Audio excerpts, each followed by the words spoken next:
Hello and welcome to episode 301 of Tenno Clock. I am MDRLOz, this is Xeno, and our special guest for the week is Armaina. Hello. Right, now let us begin as we always begin in this next 300 episodes in a row of Tenno Clock. So we begin, as always, with the emblems of the week. Armaina, you may choose whichever criteria you wish to decide which is the superior emblem. You have two emblems, one being a red and blue dragon, and the other one being Salamence. It's a Pokemon. It's Salamence. Yeah, Loz. It's a Pokemons. There's only 151 and that's it. No more. That's a lie. And the other one is a weirdy glyphy thing, I guess. Alright, which have you decided as the victor of the week and why? So this is actually kind of a tough decision because that's a nice looking Salamence. But I do like the second one, the blue and purple weird one.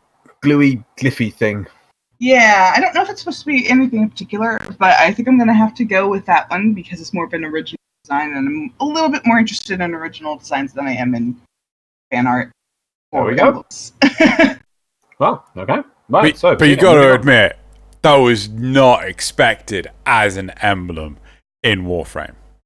What, a Salamence? Yeah. I guess a little. Why did you find that one? Yeah, I did. I found that one. I was just like, holy but Jesus. Yeah, okay.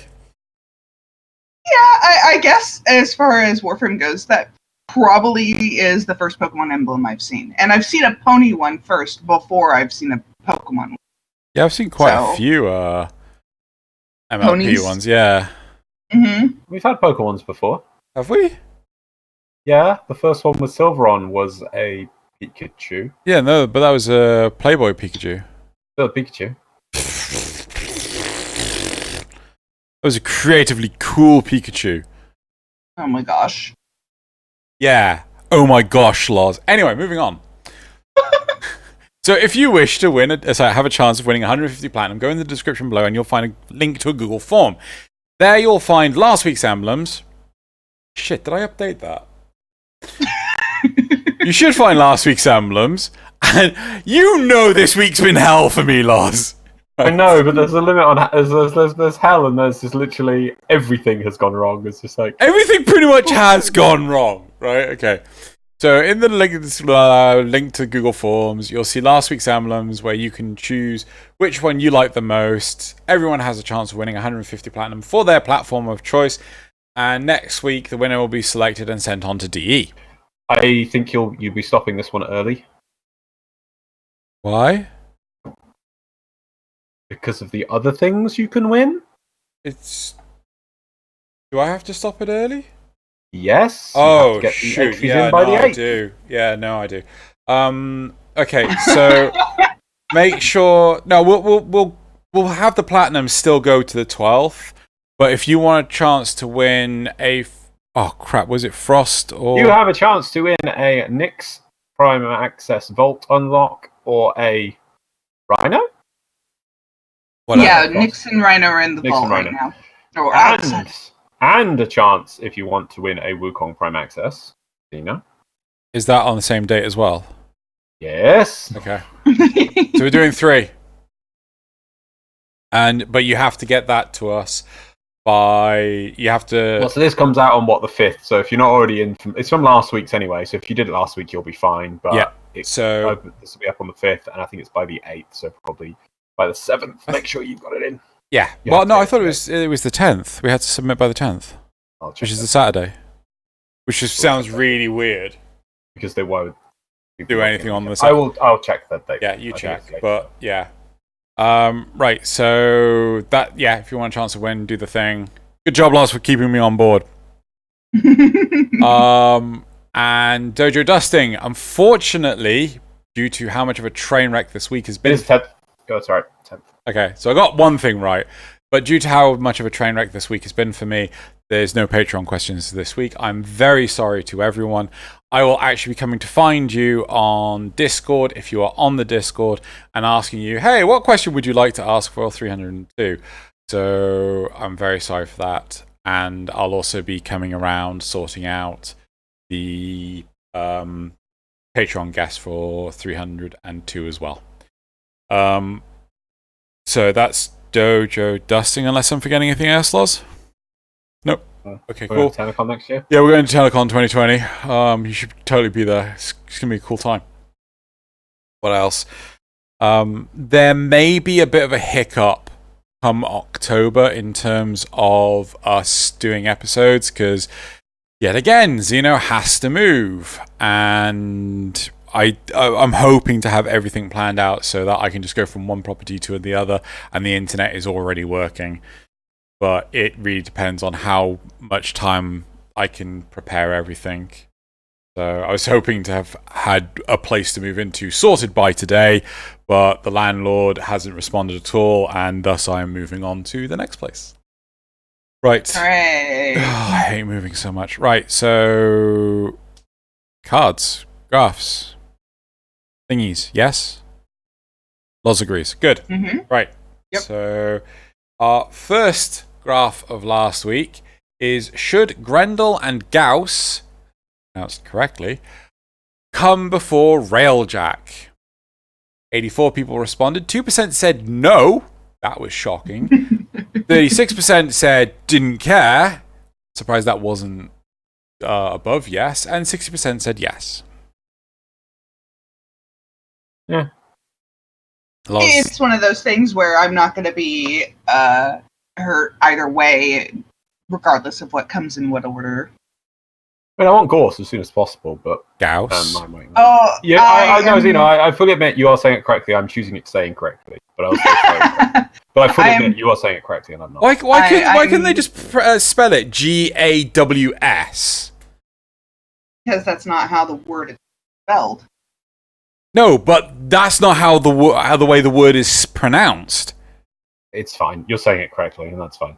I mean, all right, Titania. Just saying, this isn't the first time that they've used a word and pronounced it differently. Yeah, but I mean, they've got sarin, right? They just spelt sarin differently, yeah? So if they're going to go for a different pronunciation of a word that's already established, why don't you just spell it differently? Like I said, this isn't the first time they've done it, both with Gara and, or Gara, I don't know, and Gara and Titania. Yeah. Not Titania. So this isn't the first time they've done it. It's not weird. It's just Warframe. Science. Moving on. So the next, so these, you two are, you don't care when it comes out. I'm a, yes, it should come out first. Yeah? Cool. I will not be upset regardless of when it comes out, but it should come out before it because of, how much work goes into Railjack versus how much work goes into Warframe. Yes, okay, it's probably going to happen first. Right, so 2 yeses and I don't care. Basically. Cool, right, I just want to make sure. Right, so then the second graft. Do we need a build queue? 74 people responded to this. 48% said yes, and 51% said no. Where are you guys on this? Do we need a build queue? I'm shocked. I mean, I don't think I'd be using it a lot, but I'd still like it. It's extra functionality, and I don't get why it's not in the game already. I wish I could just make it be like, hey, these energy pads, make 10 of them. And just... See, I'm not too fussed on, I think somebody even said this in the comments, I can't remember who, but I'm not too fussed on things like energy pads because they're only like a minute. So what you can do is you just, when you're going on missions, set them up to build, do a mission, come back. You've got enough time to run down to the... Oh, yeah. Match. It's not like I'm dying. I don't really... I don't need it either way. It would be nice if I could queue up, more than one for those particular ones where you're going to need a lot anyway. Here's a question for you. Mm-hmm. Should you be able... I don't know how they would set this up, but should you be able to, when you come into your Lasette, appear next to your foundry instead of the navigation terminal? I'm not too fussed about that. No? No, okay. That's such a petty thing that I don't think it's... Yeah. Fair enough. I would have thought that would be easier than a build queue, but fair enough. No, but that's not what build queue's for. Build queue's not for, as I was saying, build queue's not for small things. It's for, I need to build 4 former. and at the moment it's on a 24-hour window. And in theory, if you were literally building Forma, even if you sat there, I didn't. I thought it was for the small stuff. No, it's for the big things as well. It's mainly it's Forma. It's always Forma. Forma is the thing. It's definitely always Forma because everyone. Yeah, but if it really bugged me that much, I could just use the app and then grab my gear through that and then pop it in again. Yeah, but it's still a lot of effort that you're having to do every day consistently. For other things, Forma is an item which you need, in theory, multiple per an item if you wanted to max it out, like a Warframe or a weapon. And you're not just going to need one. If it was like catalysts or reactors, I can totally get behind you because you're never going to really need more than 2 or 3, maybe in abundance. But when you know that you're going to be using, right, I'm going to play Warframe solely today, I'm going to burn through 7 Forma, that's a week's worth of building. And you could easily go through that or more in a day of play. You know, I'm sure there's some players out there who are just like Forma, building, leveling. Forma. Admittedly, though, I am sitting on about 25 Forma right now. Yeah, exactly. But yeah, that's fine. But you've built that up. That's almost That is almost a month's worth of Forma. And in theory, you could probably burn through that in a day, maybe 2 days. Plus, all the Forma we've been getting from Nightwave and a couple of other things has started to stack up too. So that might. But still, it's a month's worth of building Forma, no matter where they came from. And let's say a newer player who's trying to catch up, trying to build things. It's just the Forma is the one item in the Foundry that it's crying out for it to be pulled out of the Foundry and given its own little building system or something. Or even, I think somebody recommended this comment, changing it even from 24 hours to 23 hours, or 20 hours would be better, but 23 hours. Because it's on literally a 24-hour timer. If you were literally logging in, even with the app, at the same time every day, you are still going to accrue a little bit more time every day, and it will keep shifting. So you can't even log in at the same point every day. I guess. It's just ridiculous. I guess it's an archaic thing in Warframe. Yeah, I guess to me it's never caught up in a way that's really frustrated me. I don't Forma that much stuff, so I'm usually kind of picky about what I Forma. I wouldn't say it's something. See, this is the thing I always try and go out of my way to consider now is like newer players. Because obviously, as you say, we're sitting on our bundles of stuff and things. It's not too big an issue. I just build. I just buy them in packs of 3. I really don't care. But for newer players, having to do that building process, I really think it's one of these things in the game that needs looking at and just could do with a bit of tweaking. So I admittedly didn't Forma anything until I was probably about MR15. I was afraid to Forma things, like I didn't quite understand it for a long time.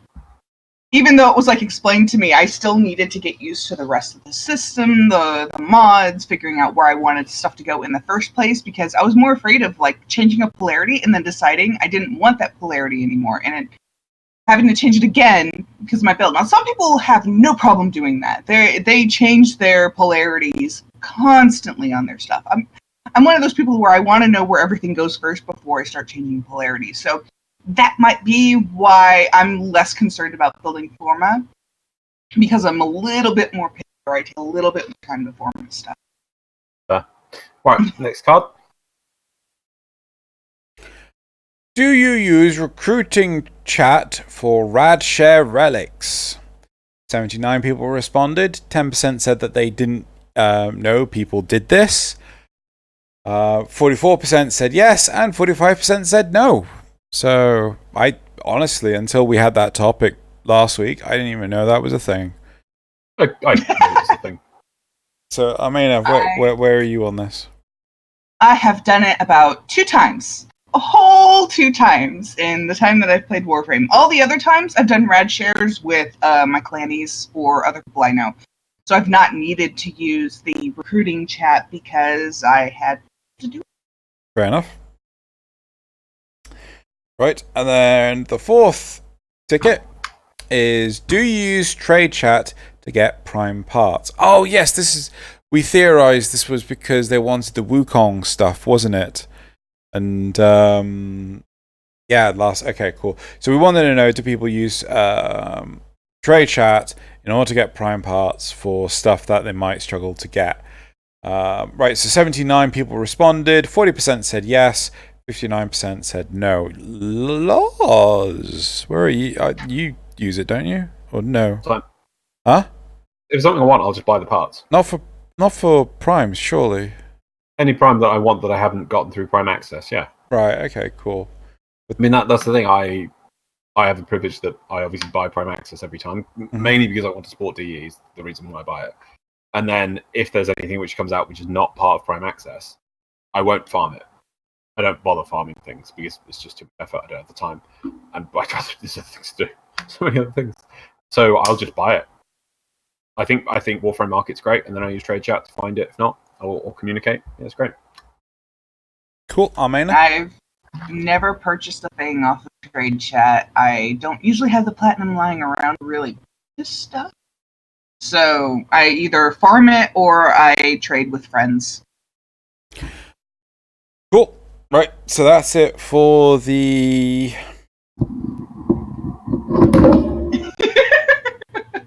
Has that come off the... Did it? Yeah, it did. Yeah, it's basically in my mouth already, so I think... That was not in your mouth. I could clearly see... It was here. It wasn't that close. Well, maybe at most there. Anyway. It sounds fine to me. No, it's just that the just noise... right click me and turn me up. No, I can't turn you up anymore.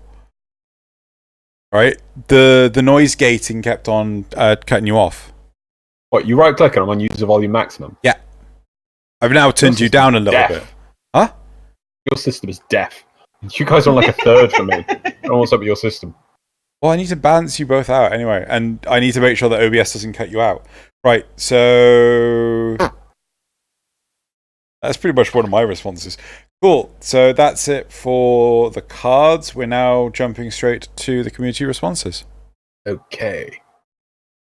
So, 2 people responded to Bear's idea of having a gun, which he wasn't going to be happy until there was a gun that when you don't reload it, you just throw it away when you're done. Yep. But 2 people made references to Borderland guns, especially Borderland 2. Yeah. Yes, said yes, there is. Throwing the weapon when reloading, basically a Theodore gun?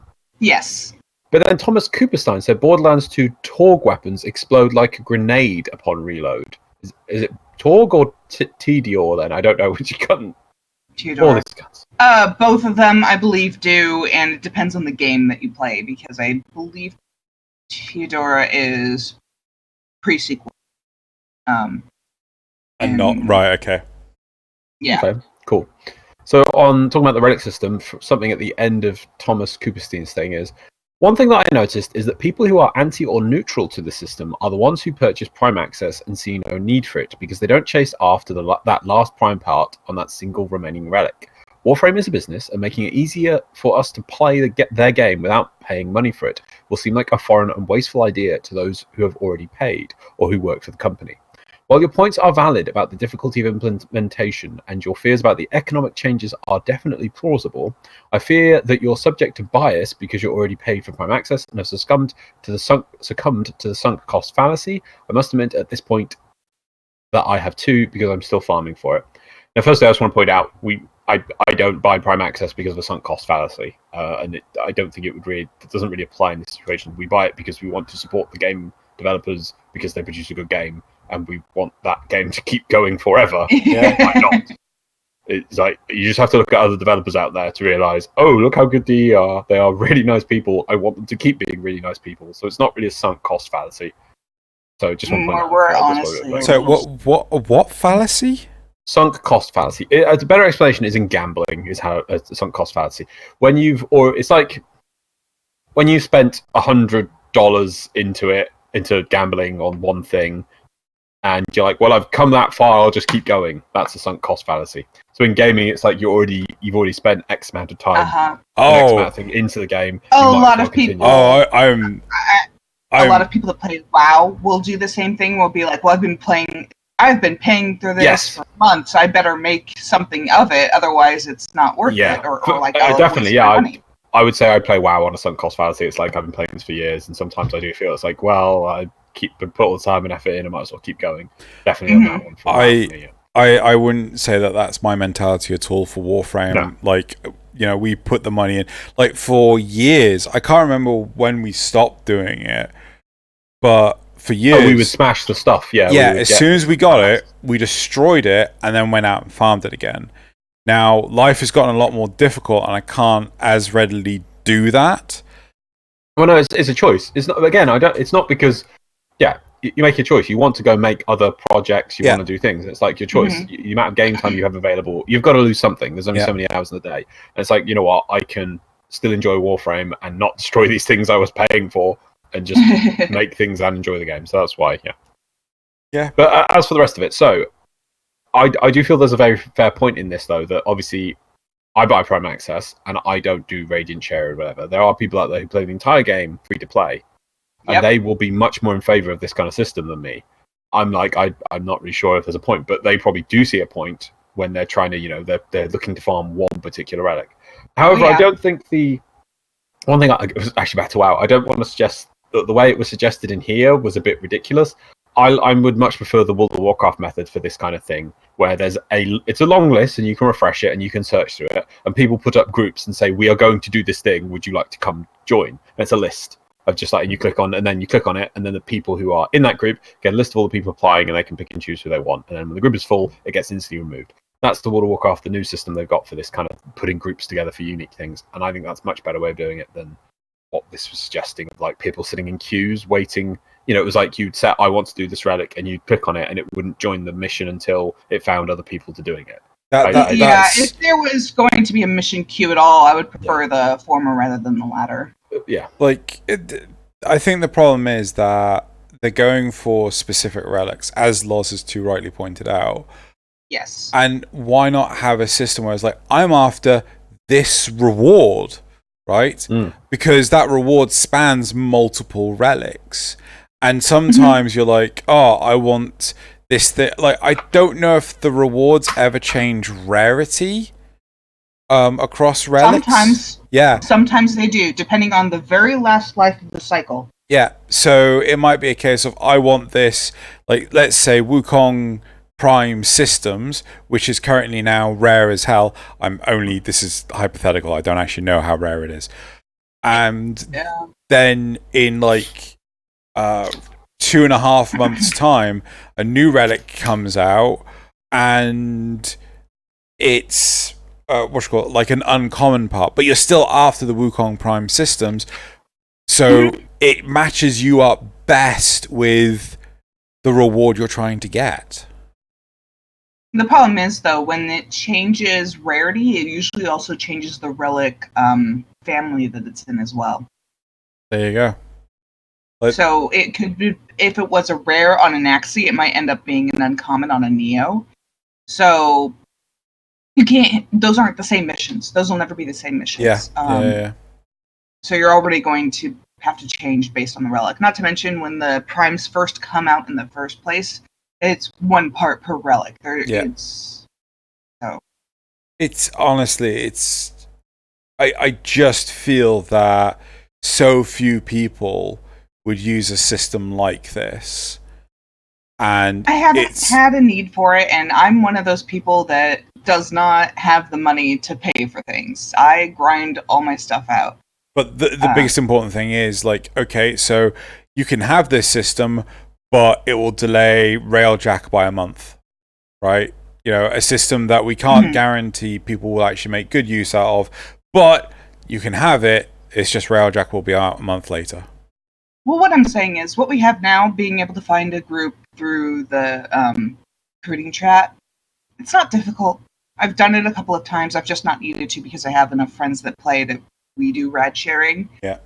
And sometimes I will just be like, you know what? My part is on a Neo relic. I'm just going to run Neo Fishers until somebody happens to have the relic that has the part. And I've had parts drop that way. Because I know everybody's excited and wants to get that part. So there's probably going to be a high volume of people within the first week trying to grind out for that part. And there's a pretty high probability that I'll get the part that I'm looking for if I just keep doing that tier of mission. Yeah. It's worked a few times. Next reply.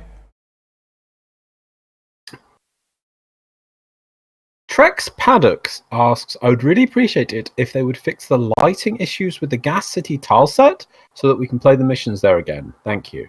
What lighting issues? Yeah, so I brought this one up. I was like, I'm not aware of any lighting issues in that one, so if anyone is aware of lighting issues, please let us know. I wonder if they're colorblind. Maybe, I don't know, but let us know. Damrod and Zine X13 were discussing about the audio quality of last week's episode. Damrod saying, Xeno, maybe try getting the mic sorted out a bit better next time, as those mics are breaking up a lot of the time. I think this was an issue of doing too many things with too many cameras. Yeah, so a lot of the problem is the fact of how inefficient Discord is with webcams. Like, it chews processor power like nuts. So considering my PC is playing a video, recording the footage with the audio, obviously, and is dealing with Discord doing its shit, the number of times Discord just garbles is nuts. But the problem is, sometimes it will garble on my end, but not necessarily the recording. That's why the footage changed partway through to older footage, because that was processed in another way, which meant that there was less load on the processor. Maybe next time, if we have that many people, none of us use web cameras. I don't see the point of having webcams for this many people. I think it's just not needed. Because I think, cameras are nice, but if it's affecting audio quality, or it might affect audio quality, that's what people are here to hear. I think I'd rather find an alternative to Discord, but I hear your point. I'd rather go drop the webcams. Anyway, that's when we got 7 people, 3 people, 4 people seems to be fine. We've never had an issue, but I think 5 cameras is the breaking limit. Right, moving on. Awesome Todd. Are you all not in clans or have made clans? I don't go to recruitment chat for anything. My clanmates and our alliance clanmates usually help me with rad shares or farming for ephemeras or something I really need to get. Yeah. So recruitment and trade chat are hardly on my radar. Yay, Phoenix Dynasty. But yeah, I was surprised by that. Yeah, but there was a lot of people in solo clans is the thing. Hopefully maybe when Railjack comes out, maybe a lot of people will make their little individual clans into big alliances, and maybe that'll fix the problem. But awesome Tom, but also Xeno, you're always wrong, you're welcome. What? And lastly, Ho's Shintai says, now I've always heard it as picnic. This is something you brought up next time. I can't remember, it was a problem between keyboard and chair. Oh, bloody hell. He's always had it as picnic, which is problem in chair, not in computer. No, it's a picnic issue. I think it's like, oh god, I can't remember what it's called. It's like problem exists between keyboard and chair. Yeah. It's something like that, yeah. Oh gosh, what was it? Yes, PebMac or sorry. PebCac. Yeah, that's it. PebCac, yeah. Well, there you go. That's it for the comments this week. Let us move on to the topics of this week, Xeno. Cool. Topic 1. Heads up, Nanak has special offers for the TAC alert.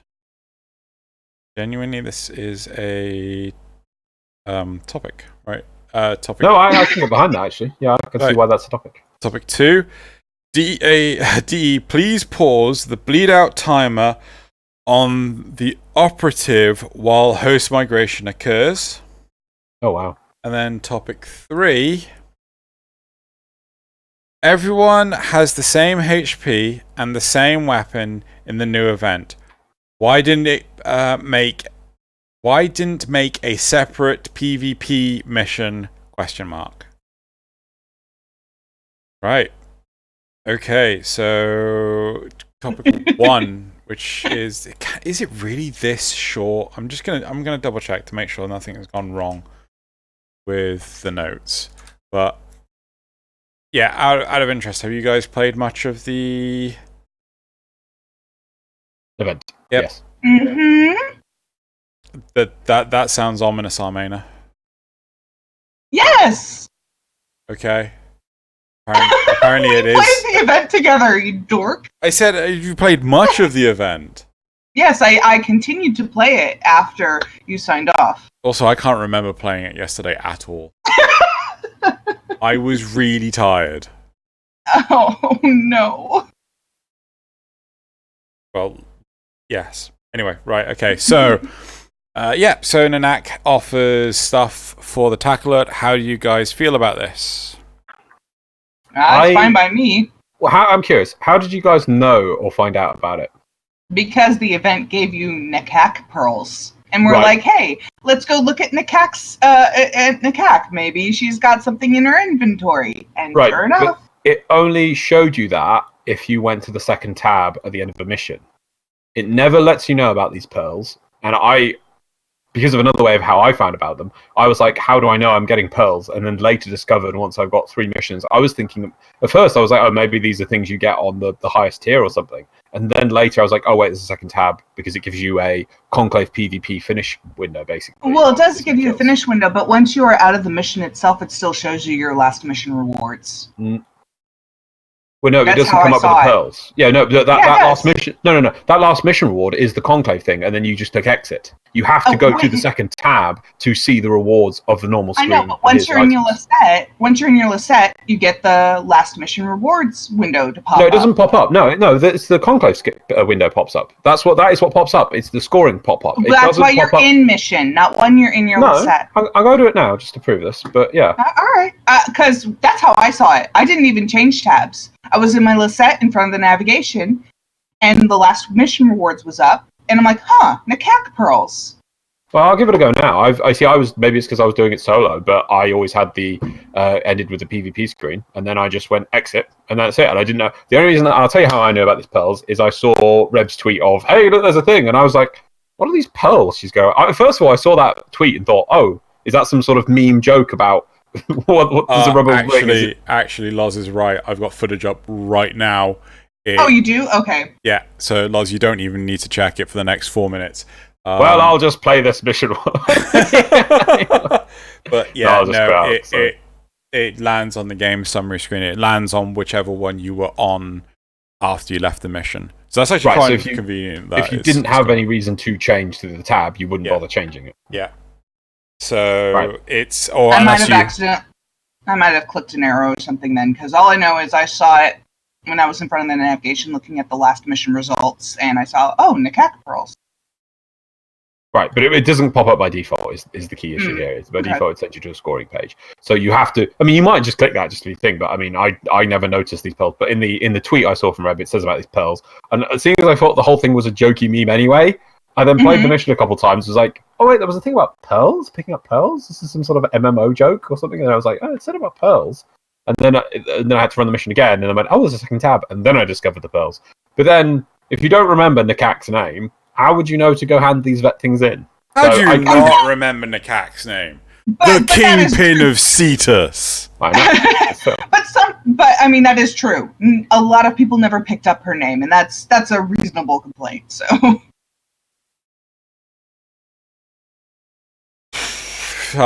Okay, so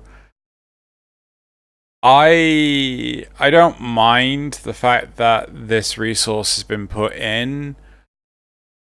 I don't think its execution has been brilliant. I think what they've tried to achieve is good, but yeah, how they have alerted the attention of everyone. Hey, look, you've got one of these pearls. It's just like, nope, drop the ball. Ball dropped. All the balls. Obviously, the easiest one would be to give a message in your inbox from Nekak about how she's taking pearls and stuff. Because that's usually how they do a lot of the other stuff. Or the reward is right there. Like, it's right in the mission that you do, such as, I know you've complained about it, but the recent event we had for the Stratos relay. Oh, wait, the Ambulus one. We were also directed on where to go for the beacons to get reward for the Ambulus event. Were we? What? The Ambulus event. Well, where you had to get the Animos processors. Mm-hmm. Yeah, we were directed where to go for there, too. Because, I believe getting the base rewards also required going to him. That was the only way. Oh, yes, because you had to go talk to Ergo Glast. Sorry, I was like, I struggled to remember what you were talking about for a second. Yeah. Basically, they tied the event quest along with the event rewards. They were in the same place, so you knew where to get them. This isn't the case with Nekak, whereas the event is run by Kela, but the rewards are through Nekak. This is, I can't think of any other time where the event runner and the rewards are split. Not so much, no, yeah. Well, I mean, the problem is you can't have the event runner dish out the rewards because the event runner is a boss. I'm aware of that. It's just that it's a unique circumstance, and I can see why people have missed it. I feel that there should have been another character at Cetus for this event. That it was put on the CAC because, oh shit, we want to get it out this weekend. We're not going to get this other character done in time. You know, another. That's possible, but it's not awful. I mean, the CAC's done other event rewards like Plague Star and stuff, so that's probably why they put it with her. True, and it does take place on Earth. But taking the consideration that the reason why we know Nakak has stuff for Plague Star is because Osteron man himself, Konzu, turns around and says, you know, Nakak's dealing with all the rewards and everything, so go talk to her. Yeah, like I said, I think we should have had something in our inbox to just be like, hey, I'm going to take pearls and give you rewards or something. Just something like that to indicate. Or after you play your first mission, that triggers a note from Nakak in your inbox to tell you, hey, you got pearls. I want those. I'll give you things. That would have been perfect. Yeah, exactly. Yeah, saying, Tenno, bring me these pearls. Yeah, exactly. Like, if that was the case, I would have totally named them something else. Or unless they made it like a joke of like, so I had these pearls at one point, and then the ship crashed somewhere over there. While you're there, could you get me my pearls back? You know. No, that makes no sense. Why would she want to? They don't have to do that. All she has to do is tell you that she wants them and she has stuff to give you, just so that you know that you have stuff for one, and two, you can trade it for rewards and where to go. Oh no, I'm just like saying that if she says I want this resource that's named after me, you know, it feels a little. Oh, I see what you mean. I forgot about that. My association would be that they're named after her because she told you that she wants them. So you've named them Nakak pearls because they're pearls Nakak wants. Yeah, that could work. But yeah, it just, you get my point. How do we feel that the rewards from Nakak are the mods from Kela Dathame? I'm glad, honestly. Oz? I'm right with that. Yeah, okay. What's the issue with that? No. I mean, it's just a case of like, you know, do you feel that they could have had new mods there, or no? The new stuff. This event is purely just for fun. It's something to tide us over. It runs for 2 weeks, and it is a really good way of them putting them out something which is a bit fun, a bit lighthearted. I have lore issues with it, whatever, and why did they make it kind of thing. But I can see this isn't just a weekend event. That's why I'm not too worried about the pearls, because people find out about them. In trade chat, people are like, well, I spend pearls! And everyone's like, nah. So we got 9 days, which is a bit of an odd amount of time to run it, but it's just something to carry us over through August. I imagine we'll get something maybe towards the end of August. This is just a nice bit of fun. It's cheesy, it's just a bit of a laugh, and you've got cosmetics to grind for. So you've pointed out about the mods, which are the Killer Bethune ones, and this is giving you an option to get them in an easier method. People might not be wanting to farm Bethune, so I don't imagine, unlike the Index, which we all go to for cash, right? Who often goes to Bethune? Well, not only just that, actually people that are farming under. Yeah, but it's not that good of a farm. But so. Alright, lost my... Sorry. It's fine.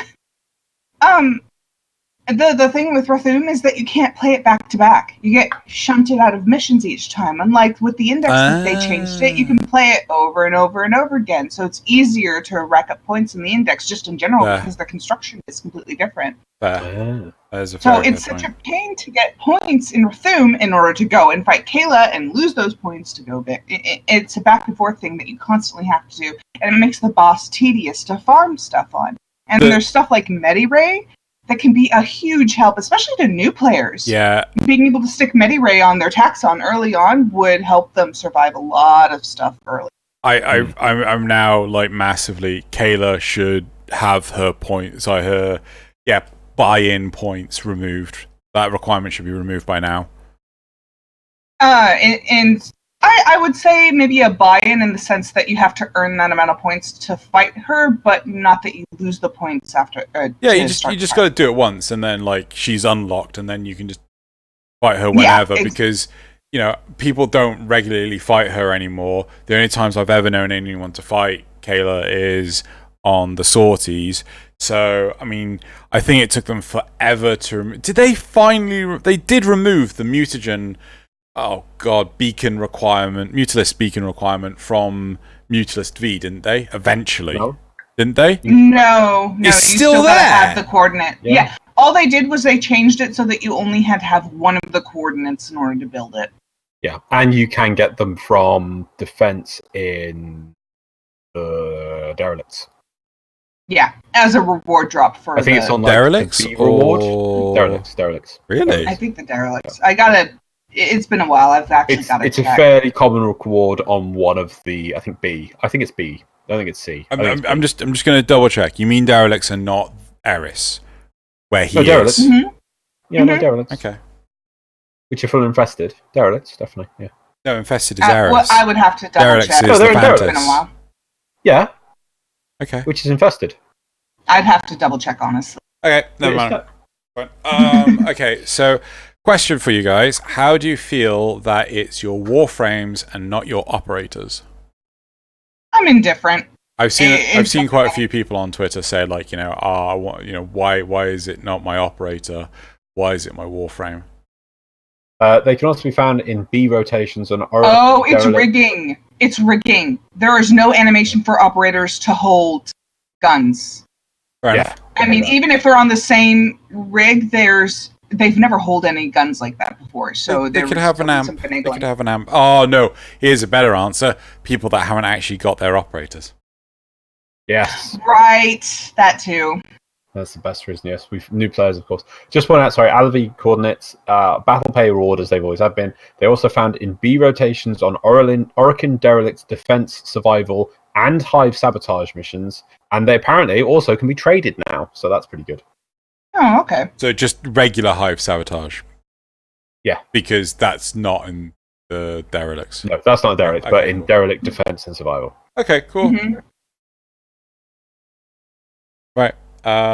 Should the derelicts lose the keys? I'm not quite sure how I feel about this. But Well, I had to it's- do some derelicts for getting the dragon key thing as part of the Nightwave, and building keys is annoying. Can we lose the keys on derelicts? Look, too many pointless keys, especially seeing as they don't do anything with the Orokin ciphers that we get from that anymore. Seeing as it's just Mhm. used it for one What quest were and they that's used it. for? One quest. What was it? They used to be used for crafting the Mirage quest. Was it? Yeah, and as far as I know now, the quest isn't even crafted anymore. You just get it.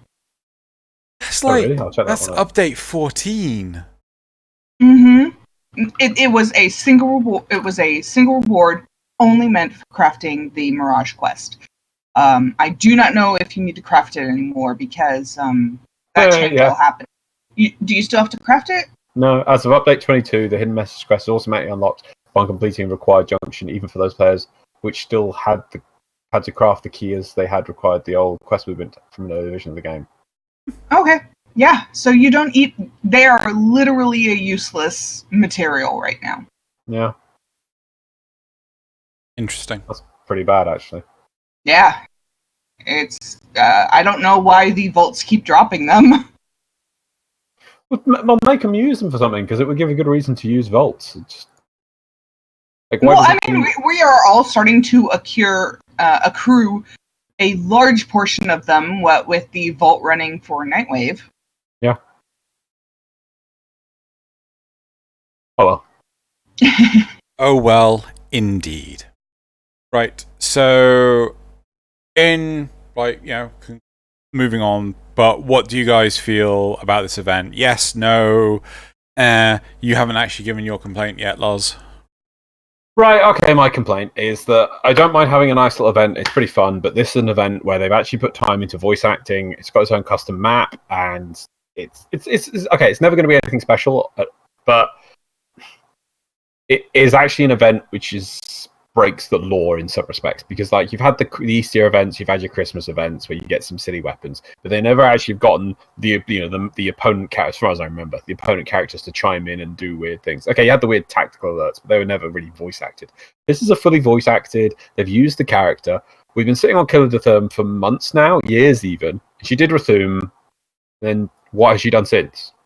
Like, as a character, there's a lot of characters in the game which they could bring back for tactical alerts, for serious ones, for events, for the stuff. But her character has done nothing. And seeing as she's the only female, well, I suppose there's a queens now, but, the main female, in fact, the only female boss in the game. Yeah. I think she's a really interesting character, and I would like to see more about her. And she's now just been relegated to a joke, and I really don't like that. Actually, just to point out, some people may say that the Orb Mothers are... Oh, okay. But I get what you're saying, so we've acknowledged the Orb Mother's existence, but I still say... humanoid. Humanoid, there we are. Yeah. Humanoid, Yeah. because I don't know what a proxy is, and no, we definitely don't know how those things are built, so I am dubious on them. But still, humanoid person, or Grineer and Corpus, I mean, not counting proxies. Still, anyway, where's my female Corpus boss? I think it'd be interesting. And the only reason I really like her is that the background of her is that originally was to do with the Grineer courts or something, of how she gained her rank and things like that. So more stuff to do with her character would be really interesting. And instead we've got a gas leak. Then no, she's all hyped up on drugs. She wants some alcohol and a parasol drink cup or something. No, she wants a drink with a little pink umbrella. Umbrella's now canon in the game. When do I get my umbrella weapon? So right, that's now canon, and she then decides, instead of shooting acid, we're going to shoot each other with water pistols on the beach for some reason. Okay. I mean, you might as well just make the joke that the AC was broken in Rathum. I mean, and they decided to go, it was too hot, so they went to the beach. I mean, it just seems so silly to me. They obviously have the ability to get sometimes with these characters, why do they not use them? And I assume it's sometimes because it's too much effort to get the voice actors to record lines. So Kela the Third is clearly someone, I don't know who does Kela's voice, but they've got access to it. And this is what we get. I want to see her leading an army and conquering a planet. So not going to the beach. So I genuinely question whether or not that is the original Kela voice actor. Actress, rather. Sorry, my bad. Because it just sounds slightly different to me. And me with my bad ears. I can't tell if that's the mixing, or because their mixing techniques have changed. Yeah. A lot of the old mixing versus the new mixing is different, but I haven't looked to see if the voice actress is. Well, it doesn't really make that much of a difference to my problems, because if they are willing to use a different voice actress for her, then that means then why don't we get more with her character? So, well, I'm hoping this is the gateway to getting more. So my thought is, what they could have done is had Cressa Tal as the person that is the spokesman of this event. Right, she's still Meridian. It makes her a sense for, hey, look, the peaceful Grineer of Steel Meridian and the Tenno are mucking about, right? So there's not an actual distinct desire to murder one another, right? That feels more lore friendly than Kela Dathame getting high, right? Yeah, I mean, I guess you're right in that regard. Additionally, if you wanted to keep Kela Dathame, I like what you're doing. You could say that like Steel Meridian is setting up a bit of a fun trip, and that Kela breaks in, and she's like, "And I've stolen your weapons. With these, we will destroy you." And then they don't realise they're water guns. It would have been much more funny and much more in context, while still keeping that little bit of serious edge and a bit of humour, instead of just like, "I'm drunk now. We're gonna shoot all each other till they fix the gas leak." Don't get me wrong. I do like the fact that this has happened. It is something funny, tongue-in-cheek. But the problem is, because it is 9 days worth of this, it's like, it kind of leaves a prolonged impression of Kela on the player. Yeah, this might be the first time, or the majority of the time, people are going to see. I'm going to see Kela more in this event than I've actually seen her fighting her. I think I only fought her a couple of times. So this is the bigger contribution she's made to the game. Now, as for the actual comedic aspects, I know everyone likes my Grimdark. I love my Grimdark, and I can appreciate though that these sort of games, the feel of them. If you look at Destiny and or say Anthem, but it's a Destiny, let's say, is the other big one really, and Borderlands actually. I'd say Borderlands. They have that comedic element to it. So I do wonder if there is a bit of thought that they want to try and bring a little bit of that in, and we'll lose a bit of the darkness, the serious grim notes, because people like that little bit light-hearted mix in there now and then. I feel that might be the reason why we've got this kind of thing, because Destiny 2 or Destiny in general, they have a really good mix of that humorous element that is always a little bit tongue-in-cheek, whereas Warframe is mostly serious. So I wondered if that's why they did this. I don't know, because like I genuinely feel that there's no serious aspect to Destiny. I just feel it's like it's either. There is. I would argue that the Halloween event is pretty dang funny. The Jackonaut, I mean, if you want to talk about there being no lore reason for something, what is the lore reason behind the Jackonaut? Why are there stacks of jack-o'-lanterns that explode on fire? There's a point. Like, but at the same time, it's a bit. It's very detached from. Okay, that is very detached from the game because you get Vampiric Lotus. It's kind of written off as a nightmare, as if you're dreaming kind of thing. And I think you used to get some lines. I didn't see it that way. I just saw the whole thing as just being funny. So I think the biggest aspect, the problem for this is it's bridging the gap a lot more with having Kela featured as this prominent boss character who actually had this huge backstory behind her, who is now made a joke of to bring it in line with the lore. Yeah? Oh, okay. Yeah. So, whereas, as Loz has just said, with the jack-o'-lantern thing, there is nothing there that is bridging that gap. Even Vampire Lotus doesn't bridge that gap. Not even bridging the gap, more distancing. They're distant. Maybe, they're distant because of the lack of bridging. Whereas, with Kill of the Therm, it's like literally as if. It's like if Vor decided, let's all go to the beach. It's like, why would you do this, Catch? I'm bored of sitting in Void. We go fight Tenno on beach now. I show them truth of the keys. It's like now they're going to be listening and be like, oh, that's what we should do our next event with. Write that down. War on the beach would be hilarious. Let's move. I'm going to ask the question. How do I word this, Loz? This is like, do you care about the lore implications of the tackle? Well, I would say to shorten it, does this feel too out of place? Yeah, there you go. Does the new event feel a little bit out of place in game or in lore or whatever? Yeah, the thing is though, right? I have no problem with the event existing. Like, if you got rid of the kill of the Therm elements of it, but I think maybe that's what really gets me is that this is our first time of hearing from Kela de Therm in ages. Yeah. Like, why doesn't some of they could do some clever stuff? Like, when the Morian randomly turns up, why isn't it a different Grineer commander every time? Yeah. Ruck has one, then Kela has a go, then Tilragor has a go, and then wins. If Tilragor does it, he does it right. Unlike that. No, he'll lose just like all the rest. Nope. Not my man Til. You're too good. Til too good. What did you do with Tube Men? What? Did you stomp him in Tube Men? No, I prevented Alad from getting his cure. Okay. Til was my buddy. He was just chatting with me. He was just talking. He was like, cool. Anyway, should we jump to the replies? All right. Oh dear. Right. Where have I got them over there? Okay, so D is actually reusing Nanak for more than one purpose. More than one purpose. It's a big change. Well, she has two purposes. She does the Revenant Big Quest. Star event. Oh, the Revenant Quest, and she's a normal vendor anyway for some of the nice cosmetics. In fact, actually, that's the thing. I actually saw Nanak, and I was realizing like the funny operator. I bought them all. I don't use them, but the silly operator helmets that you can buy off the Nanak for your the Warframes. That's kind of silliness in-game kind of feel to it, right? Instead of just I'm drunk on gas. It feels like the children are trying to aspire to be Tenno. Yeah.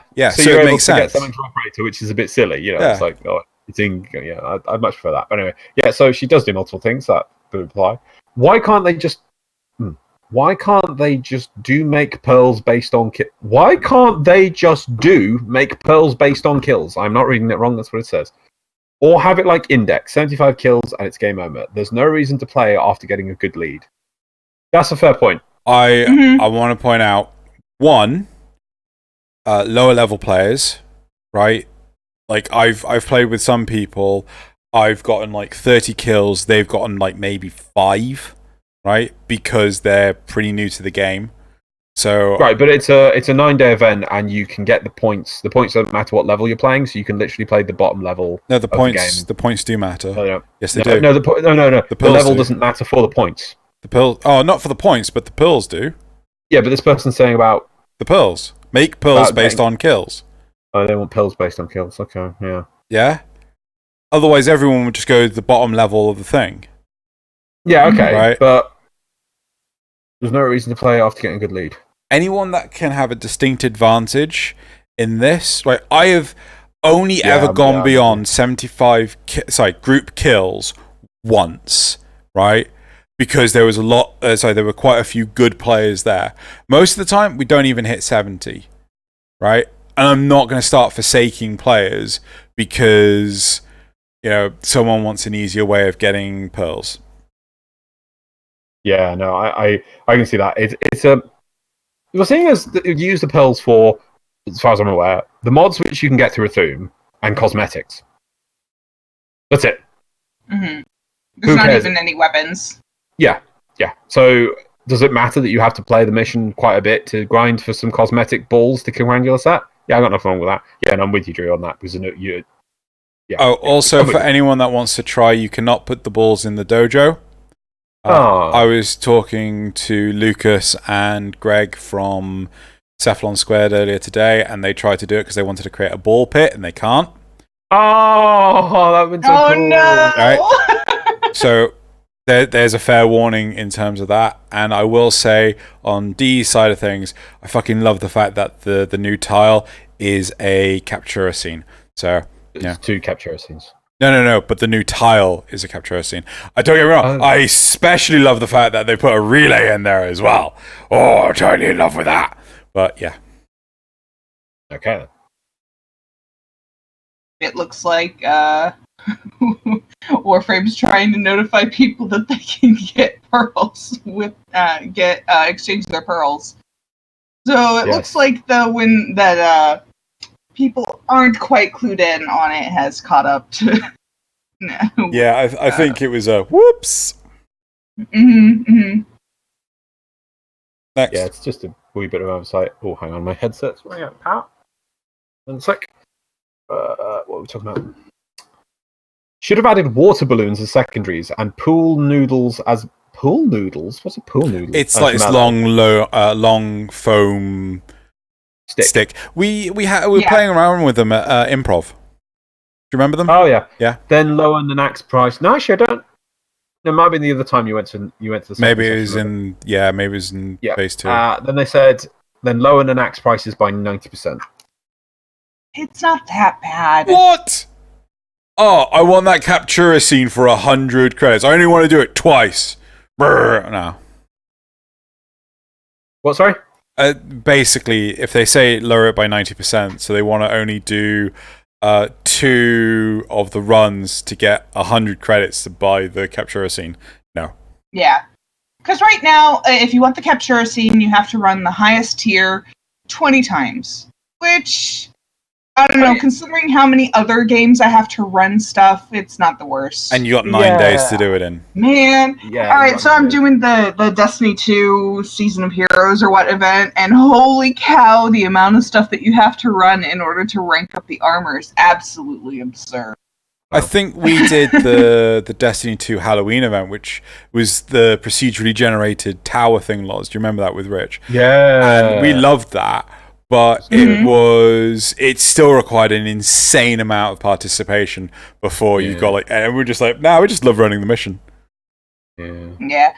This is the case where you have to run the same mission over and over and over again, the same tile, the same setup, and you have to open 100 of the chests, and you can only get as many bosses as you kill in 5 minutes, which depending on your group can vary. So this is just so much easier. You only have to play 5 minutes. It's very difficult to actually lose. There's no, cap or anything.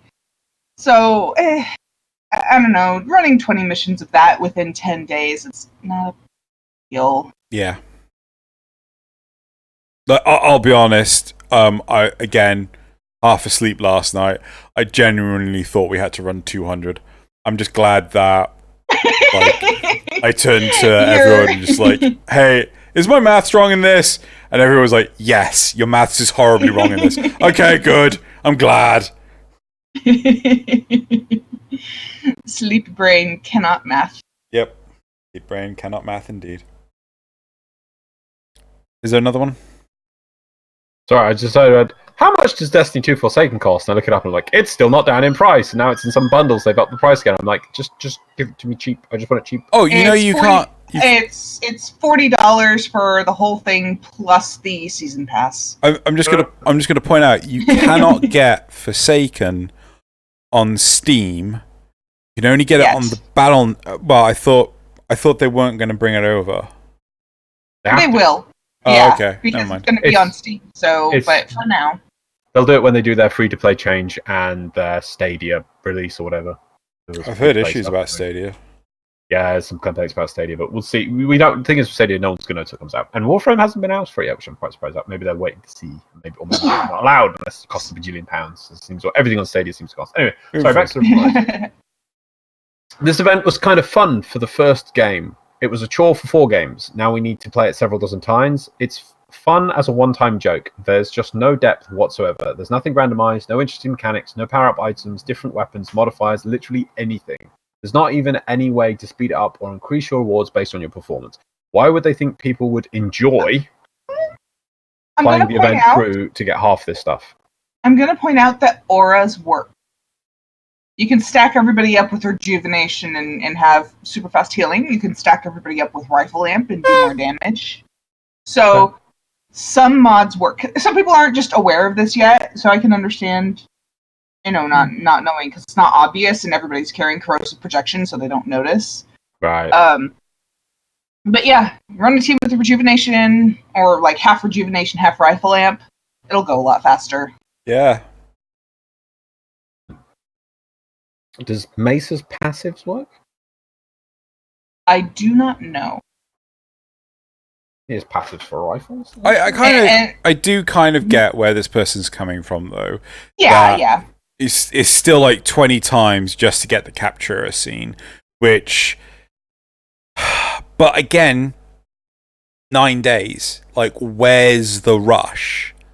Yeah, I genuinely thought it was just this weekend, and after this, I was just gonna mash it out for the last part to get the captura scene. But now that I know it's so long, I might actually spread it out through the week. Though I don't think I want to give everyone nothing but that footage. So yeah.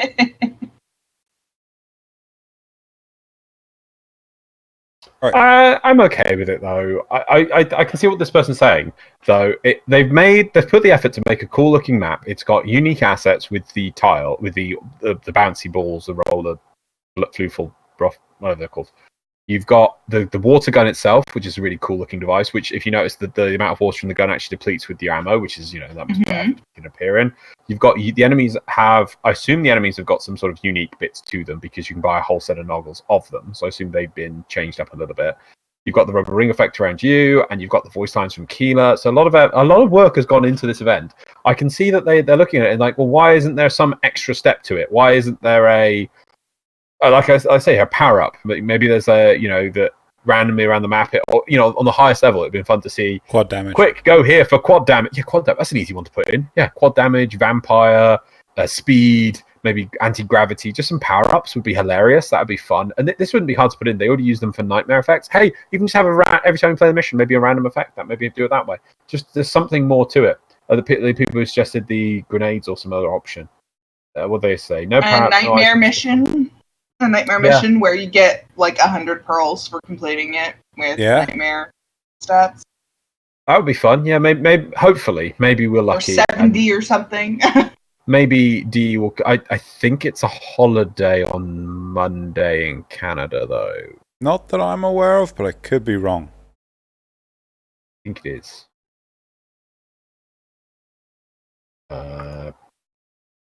Anyway. Civic holiday this weekend. Fair enough. Oh, okay. They won't be till Tuesday. Yeah, so maybe we'll see halfway through the event, maybe a new tier to it with some extra stuff a bit. But seeing as you've put all this effort in to get this far, and just to point out, the AI on the mobs is not great. I don't know how you feel about have you tried fighting them solo? No. Right, so they strafe sideways, so sometimes it's hard to hit them, obviously, because the gun has travel time, right? But if you just run backwards, if you get some distance away from them, they go from sidestepping to, I've got to get closer to you. So they all just line up in a straight line. Yeah. And you just... Yeah, I've had that. It only really works on solo, but it's just like, I was okay, I'm doing rounds to solo. I was like, the CAI is not great. So there's not really that much to it. It's just hilarious fun, just to shoot things and things. And yeah, okay, I can understand the pearls maybe being a thing, but maybe they should put some higher level tiers for the running the missions, or maybe some other reason to get a score above. Is it 200 or something, or 400? Yeah. Maybe they should have added some extra tiers that just give pearls. So if you get to 1,000, even like 100 pearls or something, and maybe every 1,000 points you get 100 pearls. I'll probably say 500 points, something like that. Yeah, that way at least there'd be some recurring thing to aim for. Because the points are based on your kills. Yes, yeah, exactly, yeah. And I think it seems it's 500 pearls for a floof, per floof. That's quite expensive. Yeah, I guess that can take a little while for those, if you wanted literally every single one. If you want a full set of those. Yeah, it's a lot of runs. So yeah, I think maybe that they could have done it. Hopefully, maybe we'll see something thrown together by DE during midweek. Power-ups would be cool. Power-ups would be fun. Just to shake it up a bit. Even if the bad guys never pick them up, or even pick them up by accident, because I assume the AI is like, now go, making them pick them up would be a lot of effort. You'd have to code them to do it. Doubling up the pearls in some sort of like nightmare overtime mission in the last. Yeah, maybe that'd be easy to do. I would like to, hopefully they'll go back and we'll see a bit of an addition to it next week. I hope. But anyway, the last reply is Tenno Beach Volleyball League incoming. Fair enough. Very in line with Arbiters. I know. Right. See, this is why I wanted to do. This is why I suggested the summer theme, because I knew we were getting the tactical alert. Yep. Okay. Cool. Let's move on to topic number 2. Right. Topic number 2. DE, please pause the bleed out timer on the operative while host migration occurs. I got migrated at second to last wave, ended up alone, revive, and then operative died. Infuriating. Especially considering that after the reset occurred, I couldn't finish the sortie anymore since the new one was already there. It'd be great if we didn't have to worry about host migration failing the mission for us.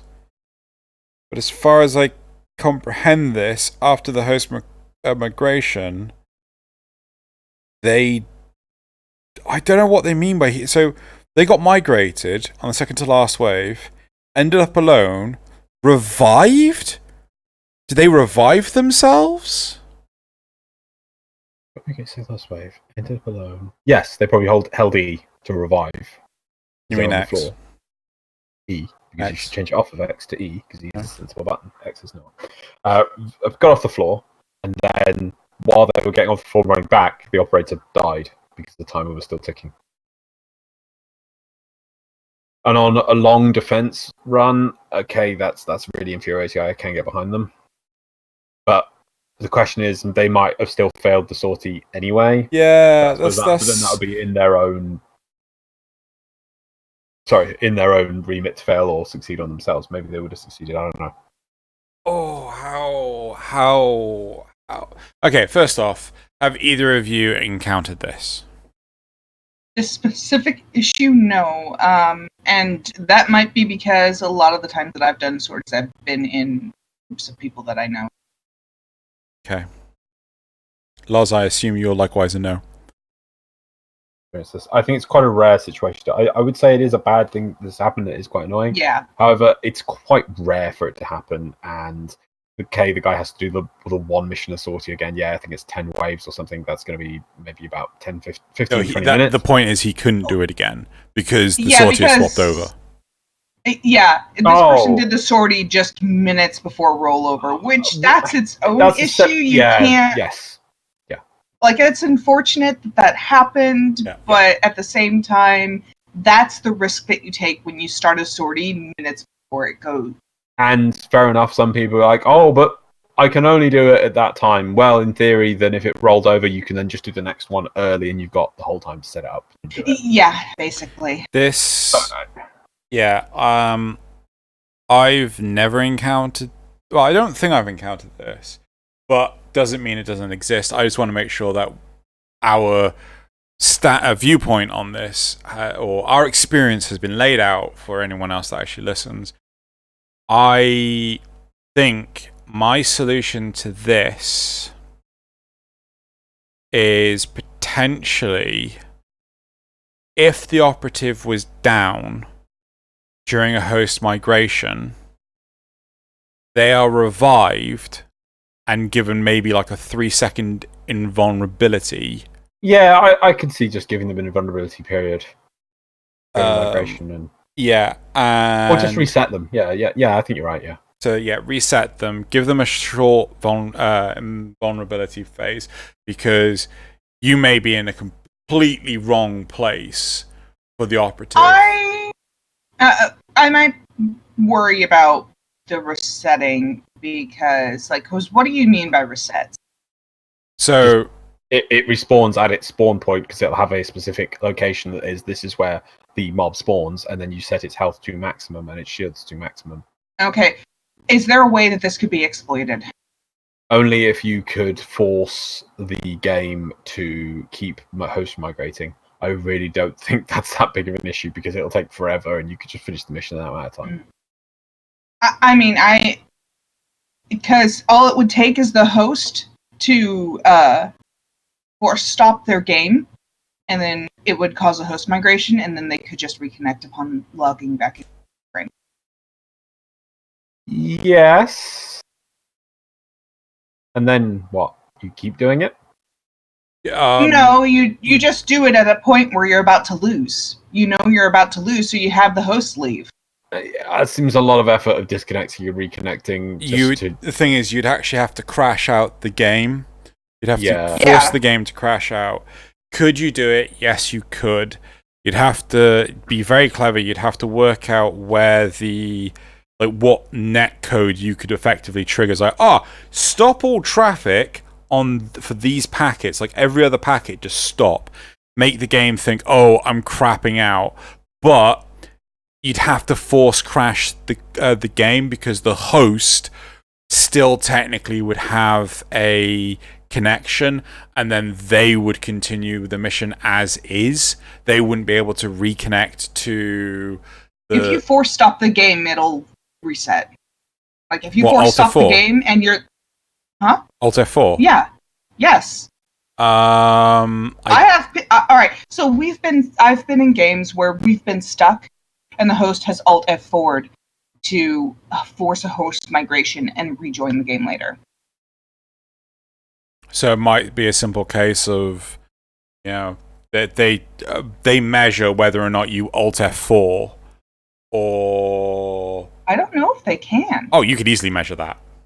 Easily check to see So, so triggering a close on like an Alt F4 is completely separate from anything else, because that is not governed by Windows. That's an application thing. So an application doesn't have to support Alt F4. It's just a common thing within Windows that it does. The thing is, though, they're no longer connected to the network anymore. So the host is gone. So they have to do a host migration. No, yeah, but so the game for all the other clients, that would do a host migration. But if the host comes back and goes, I'm cheating the system, I'll now join again. If the game recognizes, no, you fucking forced us closed. I mean, no, we're not allowing you to cheat like this. You know what I mean? Yeah, and something that would only be available during sorties, or... Maybe something only available during sorties. I don't know. It's completely dependent on how to prevent an exploitation, like you said, right? Mm-hmm. But at the same time, it's like, what is the solution to this? You know, if you're forcing, like, if you suffer, what's the difference between forcing a host migration and suffering a host migration, right? Forcing it, you're doing it on bloody purpose, whereas suffering it is you had no intention of doing this yourself. Well, yes. So, you know, is it fair to... My concern is just the things that you guys are suggesting is really more generous than it should be for... Well, what would you say should happen to the operative if they're bleeding out and you've had a migration? I think if they can just pause the timer or do like the 3-second invulnerability alone for the operative. The real problem is the person's individual connections in which the game has decided it has restarted where the person connected to the game hasn't truly loaded in just yet. That's the real discrepancy that you're going to have. What advantage do you think this is going to get? What if somebody was doing a defense with the defend target and they abuse this to get through anything? What reward is gated behind doing even let's say level 500, let's say it's the extreme defense of this type that you can't get normally by just playing? In fact, the amount of time point is it's the sortie. Yeah, yes. Okay, they get a sortie reward. What do you do? They get 3,000 endo, and who cares? They just finished the sortie. Yeah, I mean, but I'm still looking for the potential of exploitation because that's probably what they're thinking about as well. Because I really don't think. Yeah, but that's the thing. That's what I mean. Is that let's take this out of the context of sortie to something else. Unless they change, and over the 6-ish years I've been playing this game, I can't believe they would put some weird reward behind high level, because that's when you'd have to abuse this thing to achieve the reward of finishing it that you couldn't get elsewhere. This game isn't about finishing the game. You know, finishing the level on mobs at level 1,000 doesn't really net you that much more. Maybe people could find a way to cheese affinity. No, but you're not, because you're not killing the mobs. This is about keeping the thing alive. I really don't see where the problem is on this. But to be honest, I don't feel it's that big an issue. But I don't see it be that abusable. In fact, I would seeing as we've had other cases, if people start finding a way to abuse it, they then undo it and fix it that way. I much prefer that than people having issues. So.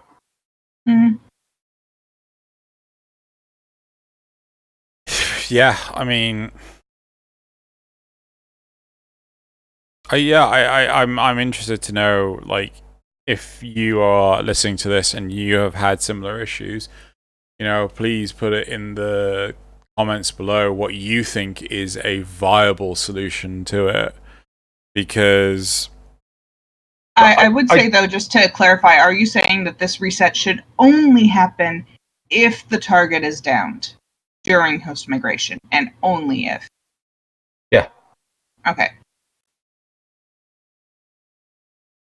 I suppose you can have it. I really don't think. First of all, I don't think it's going to happen often. And second, I don't think it's that big an issue if you do reset the mobs to the starting location. If it just makes it easier for people, and even then, what reward? I don't think there's any reward to really abuse this for anyway. But maybe.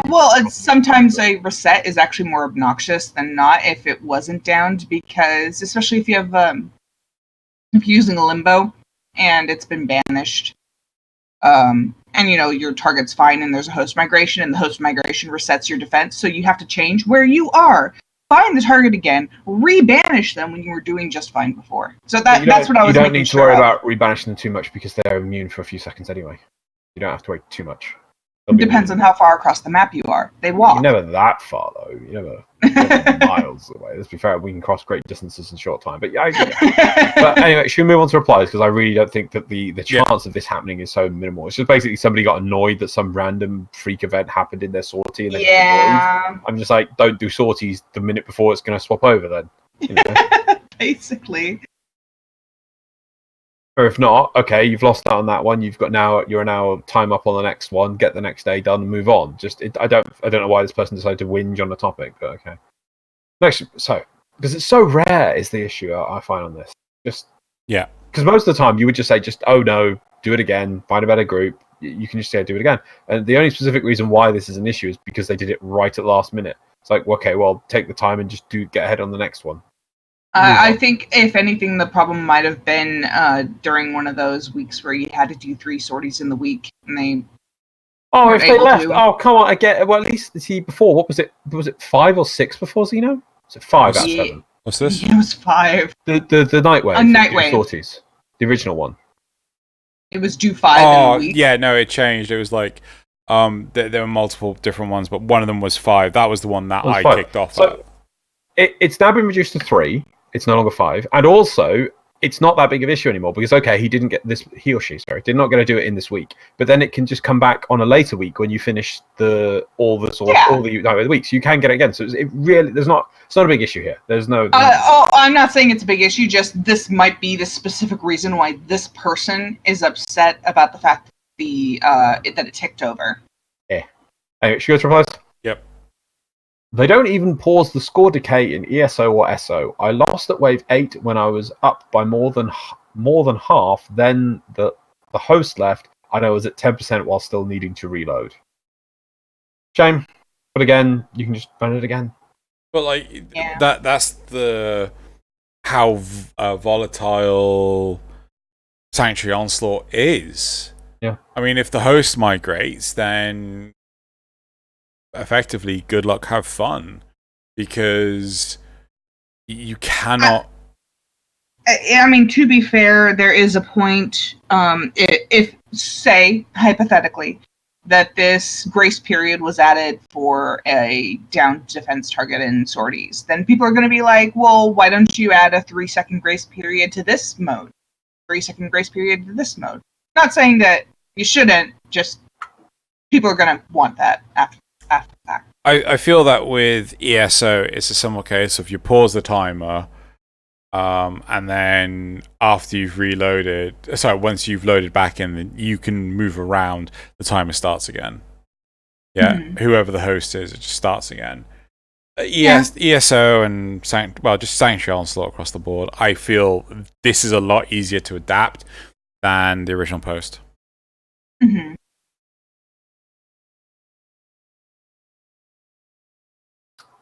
A host migration should do a break like the relic choosing does. A short timer, and then the game stops. After the game resumes, you get some sort of short invincibility.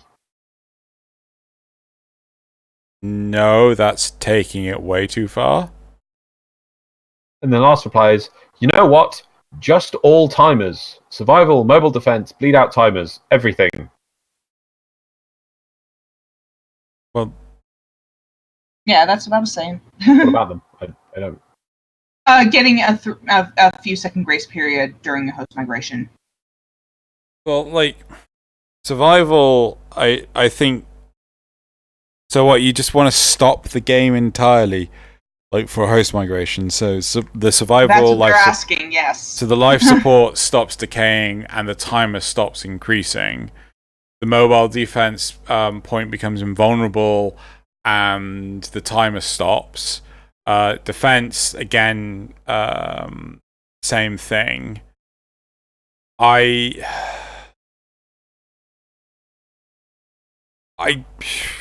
Fuck. Like is this really such a common occurrence? I really don't think it is. The game's been going for 6 years. It's the first time we've heard of this issue, so it's niche. I feel it's so niche. It is a niche issue. The moons and stars have to align for problems to occur with this. I don't think this is the first time we've heard about it, but I think this is the first time it's been so heavily complained about. Yeah, I think suffer the issues host with timers and migration issues as no timer issues, host migration timer issues. Yeah, but some of them aren't even timer issues. They all are. No, they're not. The defense one is a life thing, whether or not the operative dies. Survival is a timer issue. Yeah, but the mobile defense one is whether or not the defense point dies. During the time. What do you mean during the time? During the dies? I don't know. It wouldn't die during the mobile defense has a timer. Mobile defense has a timer, right? That basically says this is how long you are protecting this point for. I've done migrations to mobile defense, and I've never had an issue with the target dying. The only times I've ever had an issue with the target dying is when like a sentient comes along and just, I'll just destroy that for you, thanks. Yeah. Anyway, I don't think there's an issue here. Next topic. Issues as described. Someone's sleepy face. No, just topic is just one individual with one niche problem where the moons and stars aligned and caused them an issue, and they decided to whinge about it on the forums. I'm going to look up this person. I don't know if you can because they're on. Oh, you Reddit. Should love it, Xeno. It's a Reddit topic. Yeah, I know. They're all Reddit topics this week. Ah. Right. Topic 3. Everyone has the same HP and the same weapons in the new event. Why didn't it make a separate PvP mission? So, why isn't there a PvP mode for the TAC alert? Aren't you going to read out the short topic? Good point, Loz. I forgot.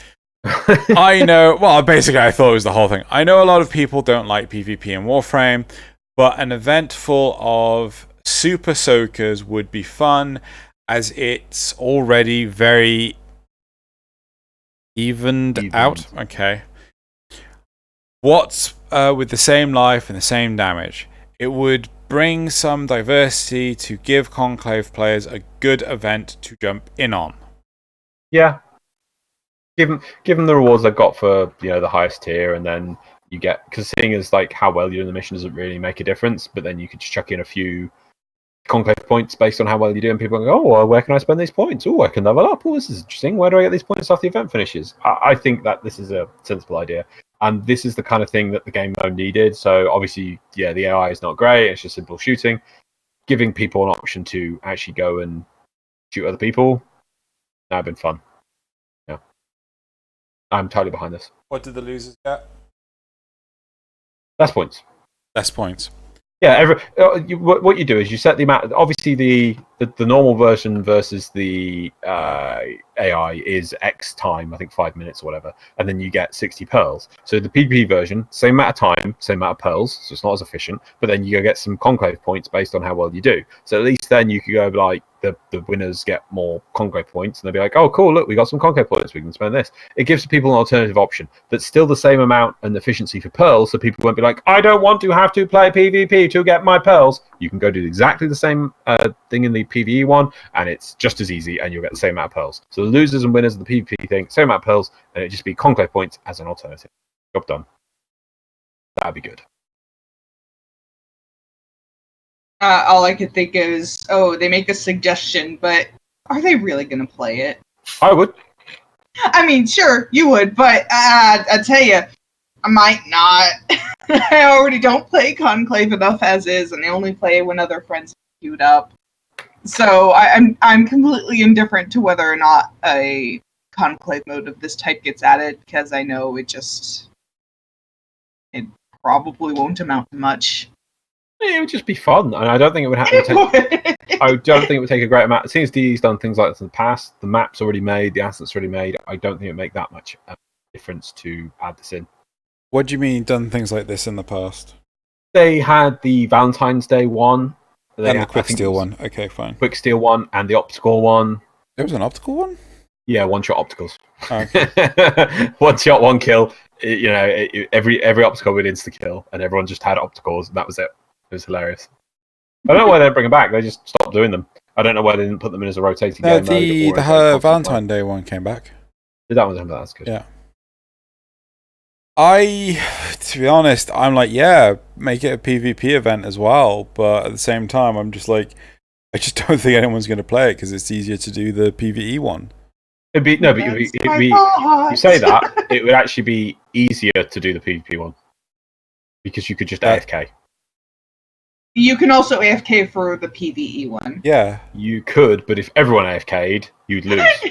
No, you make the everybody one. You make everybody get a few points, and then you all jump onto the raft that none of them can access. Right, but you have to go put some effort in to make sure you got points first. Whereas this, literally 8 people join, and even if all 8 players don't just walk away from their machines, both sides will draw and still get Nanak pearls for doing no work at all. You don't have to get a bit of a lead. The problem that we experience in Destiny 2, because you only need to play a few missions to get rewards, so people will have AFK script bots for their characters that run around and shoot just so they can get these non-activity rewards. Let me get this straight. you want to have a PvP side to this. Yep. Which encourages you not to be at your PC. Yep, because the players who are there, who decide to, can go, hey, this is easy wins. This means I get easy Conclave points. I'd love to get some more Conclave points. There's tons of stuff in the Conclave vendor. You know there's a bow mod in there which affects normal gameplay, right? For the Daiku. No. Wait, maybe I actually did. There is a mod in there which can affect the normal PvE playthrough of the Daiku, and you can only get it through PvP. Okay. There's loads of weapon skins, there's loads of... Can't you trade for it? Armor pieces. Nope. Okay. So... I'd like to get some points. I just feel that being able to get pearls for not doing anything is just like not. I can probably do that now. Generally bad idea. Yeah. Well, yeah. No, but it's exactly the same as you get kicked out for the AFK timer, which you do in the normal mission anyway. If you do nothing. I don't think you do. The AFK timer is on selected mission types. I'm loading the highest tier mission now. And I'm not going to do anything.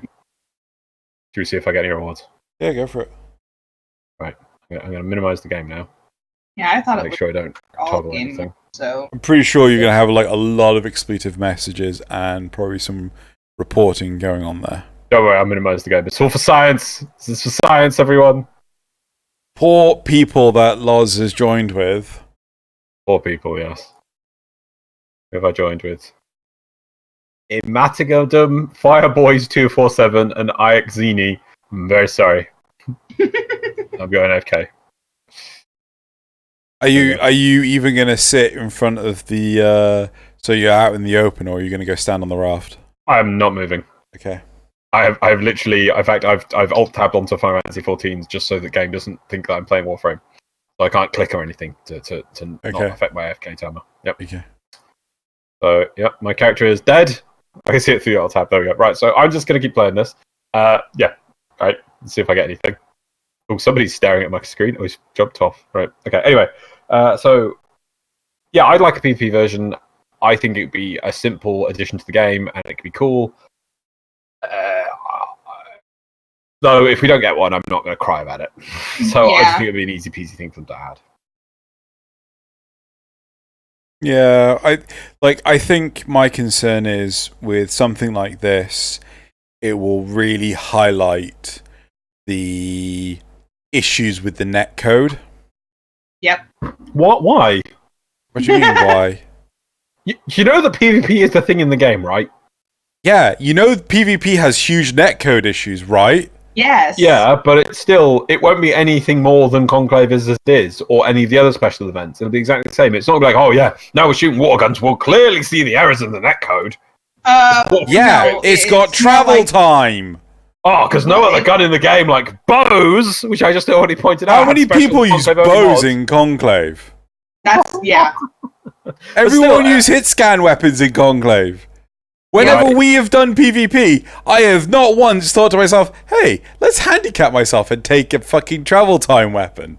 Well, we've always taken the Bratton and the Burston. And also, who cares? Oh no, we've pointed out that there's a bit of issue with netcode issues with PvP. Oh, now I won't play it even more. Who cares? You're not going to care. Well, more like the people that never play Conclave are going to queue up for this mission and then encounter all these problems that they don't normally have in PvE. Oh no, and thus they won't be able to... Wait, they're still getting their pearls. Oh no, they didn't really care about Conclave, so they're not going to get too much, they didn't get as many points. Why? It's not going to be a big problem for them. It's going to make them even want to try Conclave even less. Oh no, the minus 50 let's try Conclave aptitude they're at now will be at minus 200. What a loss! So what's the point in doing it? Because for the few people who do want a bit of fun, a bit of difference, than just AFKing like I'm currently doing. Actually, the 5 people that play Conclave.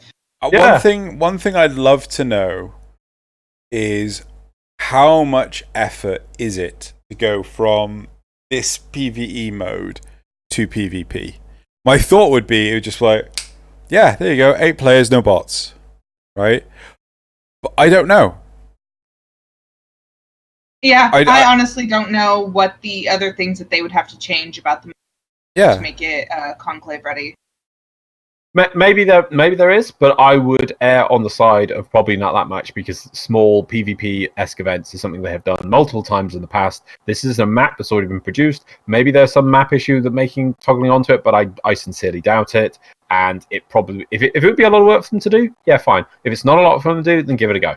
It really isn't a loss to people who are never going to play PvP anyway. You're still just going to go grind your PvE game mode or AFK, go and do it, and then who cares? So, but there are people out there I'm sure would love to give this a go. I don't see why you guys are so against it just to give when they want a bit of fun. You wouldn't even have to play it. Against it, it's just you're like netcode issues. They're going to show them. Oh no, now they're even more against PvP. What a shame! So you want DE to fail with PvP? What? Because they're really trying so hard right now, aren't they?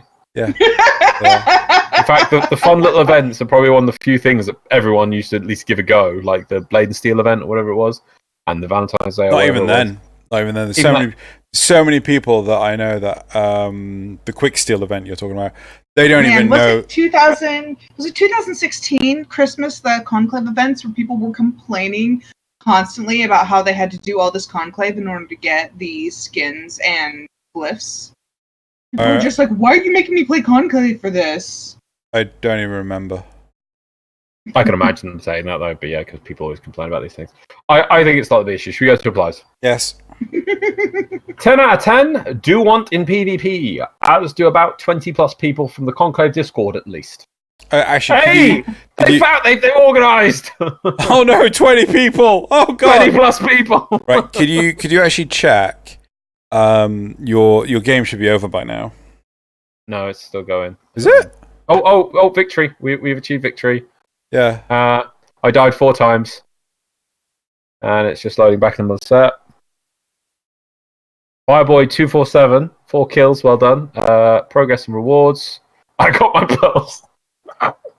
Oh, sorry. What's that? The AFK thing didn't do anything. Didn't do anything in that time period, I assume. Yep. Well, it's supposed Did to anyone moan at me? GG. No one noticed. No one noticed. I'm surprised you only died 4 times. Yeah, should I just do it again? No. So mean. It's just like... Okay, so 20 plus people would like it, okay? Right, yep. Next. You said it yourself, players do not really want PvP. I doubt DE will put resources and time into creating a PvP event along with a water gun event when there is evidence that the demand for PvP has been low. And if they put special rewards for doing the PvP, players will complain about having to do something they don't want to do for something they want to get. Yeah, that's why I'm totally behind when I said about the times and things. It would have to be equivalent in time rewards to the mission 4, the highest one. There's another part to that. Solid idea, though. Oh, solid idea, though, even if many do not like it. Oh, fair enough. Yeah.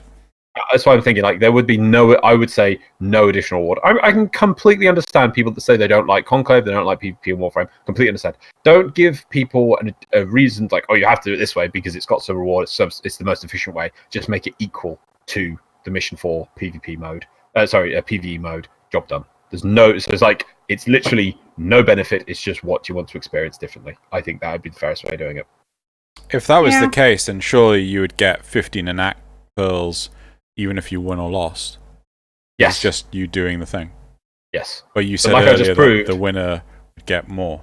No, I said the amount of teams would get equal amount of Anak pearls if you won or lost. I said Conclave points would be more. Okay, yeah. Sorry. Did not say there was because otherwise there'd be no reason to do it. I say because the time it's based timer based on the PvE no. Yeah, I get it. Good.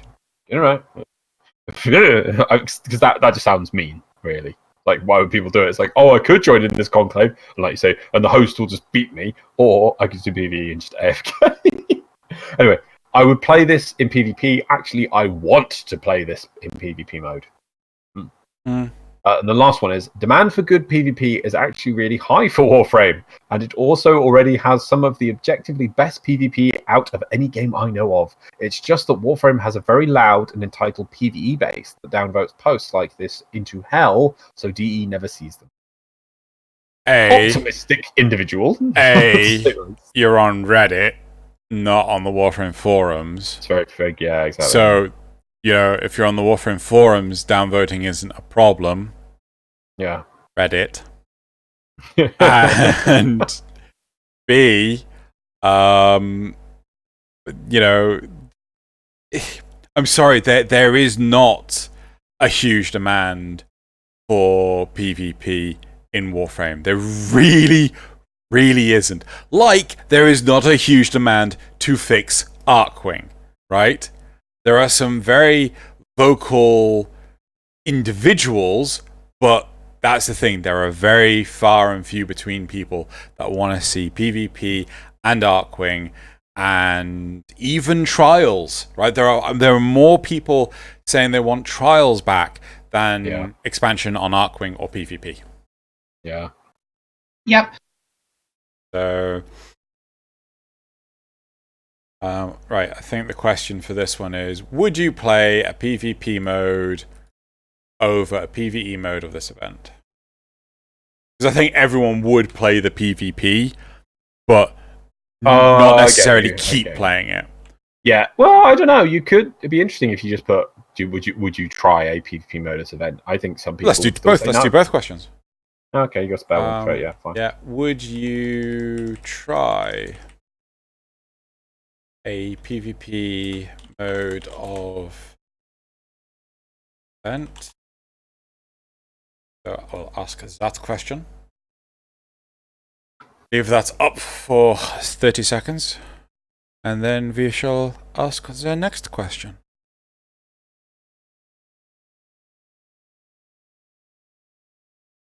Wait, why are you leaving? Oh, is it on screen, is it? Yeah, it appears on screen.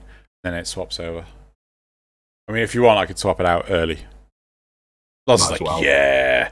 I think you still are under some crazy assumption people care about the times these things come in, when in reality most. Well, no, it's just coded. It's like I just set it up to display for 30 seconds, and then we would just continue doing whatever we do.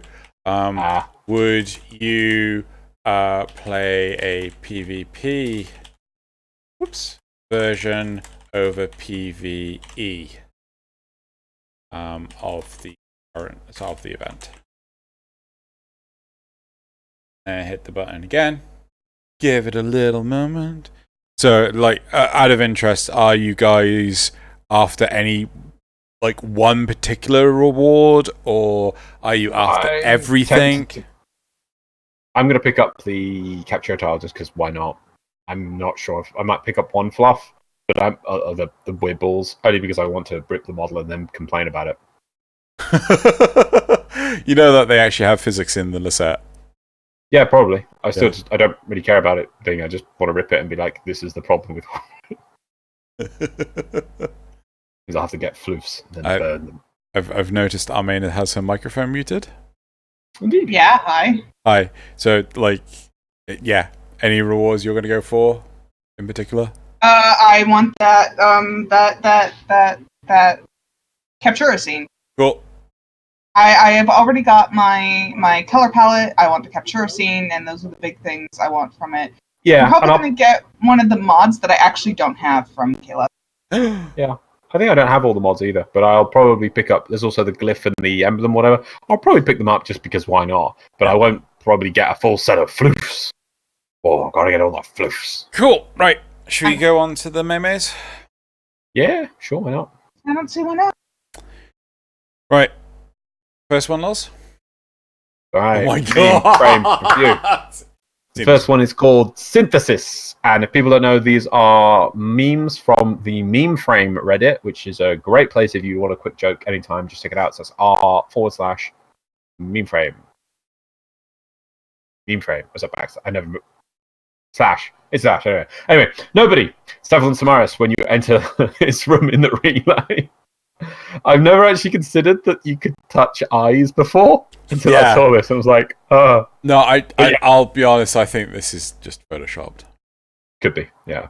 But anyway, that's totally Stavlon Samaras when you enter a relay room in the relay. Yeah. Right, there we are. Meme number 2. Ungrateful, ... I can't do it. I can't do a little duck voice, but anyway, I deal with people, not machines, mate. Well, excuse the fuck out of me, Miss Grumpy-ass Cade 6 ripoff, for bringing my frame to try and save your home.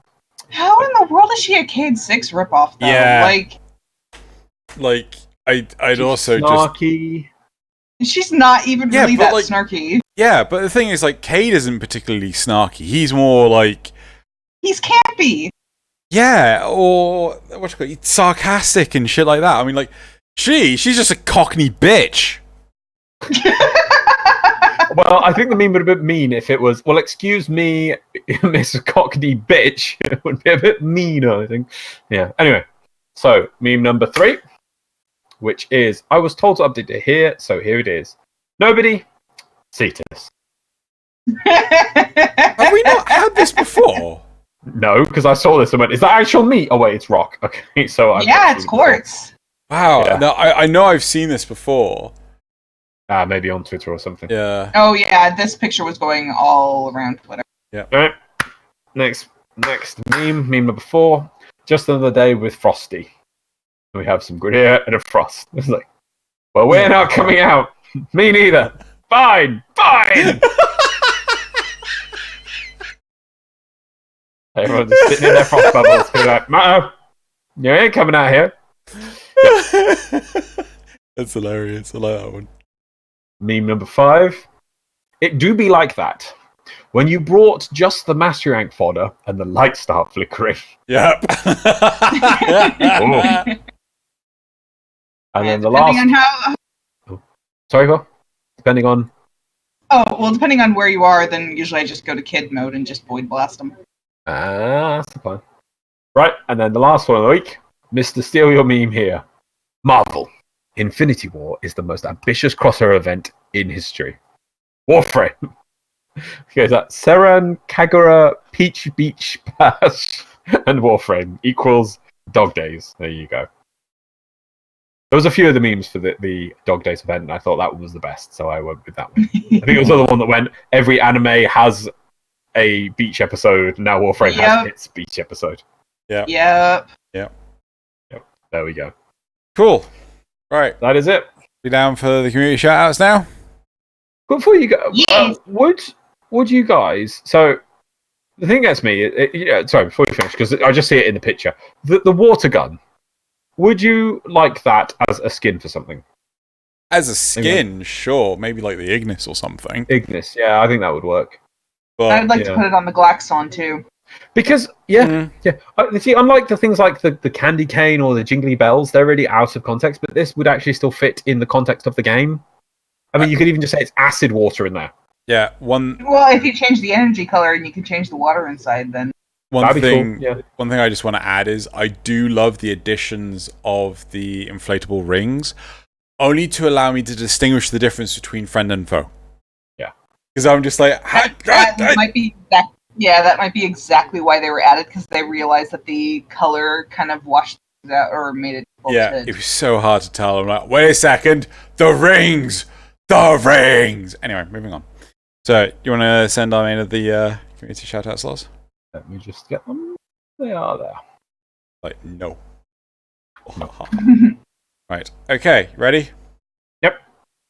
So, this first community shoutout is this lovely Nova design by Andrew Caputo. Ooh. I thought was Wait, is this a concept for a helmet or just a different helmet? I think it's a concept for a skin plus helmet. Okay. Well, skin's very... I suppose... Yeah, it's very similar to what she currently has, but I'm pretty sure like the sort of weird sock texture thing of her legs do not travel that far up. I could be wrong. I've been using the aviator suit version of Nova for so long. The one with the leather straps. Oh yeah, it's a lovely screen. No, but I don't want to change loadout. I want to change frame. Are you good for me to continue? Yeah, continue. Let's have a quick look. Okay. The second community shoutout is this lovely line art of Chroma Prime and an operator by June K. Artistic license, but they're kind of that height. A little bit in the hips, but right. I think it kind of is that height, but it's just because it's an image, not a 3D model. Yeah. The arms don't go that high though. But anyway, right, moving on. Sorry, what was the second one? Let's have a look. Oh wow. Yep.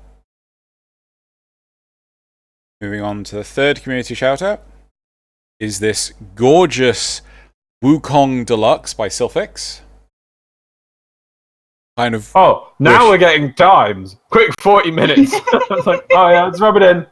What? I was like, the text to this one says, quick 40 minutes. Yes, that is pretty short for me. Wukong Deluxe skin sketch. Just something to have fun with. I didn't really care how much, just more details, press video. So it's like, that took them 40 minutes to make that. Yeah. 40 minutes. You know, we had Sylphix on like a couple of weeks ago. Okay. I know, but now Sylphix is going, this is literally how much time it took. So it's like, rub it in your face even more. It's like, this only took me 40 minutes. Yeah, like, all the artists should do that. Yeah, just rub it in Loz's face. How long? That's nice. Actually, message at Loz. This took me 3 years, and I'll be like, I made a stick now. That's really lovely. Yeah, it's amazing too in 40 minutes. I mean, yeah, I see what they mean. It's like they weren't worried about details, but like you can see the whole thing. Amazing. Yeah. Right, next one. Right. The fourth community shout out is this gorgeous Mirage Prime by Furumuni Column. Column draws. No. That's like the handle. Their at handle is just the name. Okay. Yeah. By the way, I just realised you don't really need to say every number. The next community shout out. I was just realising, I was like, every week we've got a counting. I do that because it's a case of I have to look down the list, find out what number it is, and then I have to press the number on my my deck. Well, just have your number on the bottom. Hold it, hover your hand over the button you just pushed, and then when you go to the next one, you just push the next button and you hover it. And what the hell are you talking about? Hover? You hover over the button. I'm not gonna fine. I'll just leave my hand here awkwardly. Push it. Okay. Yeah. The fifth. You don't want to comment about that. Okay, cool, fine. Moving on. I always love the fifth community shout. No, I can hold up a sign saying art is good. The next community shout out is this amazing Excalibur Ready by Dragoneth. I actually really like the design of this. Yeah, it's really cool. I love it. But my brain, first of all, thinks of it as something with if you imagine the eyes as if where the eyes are and that the point of the helmet is the mouth. Yeah, it looks like it's something looking up. Yeah. And I was just like, that's what I was like, how is this Excalibur? Oh, wait. And then I'm like, I really love that. But I can't unsee that as well. It's one of those things where you can see both those things. Yeah. So cute.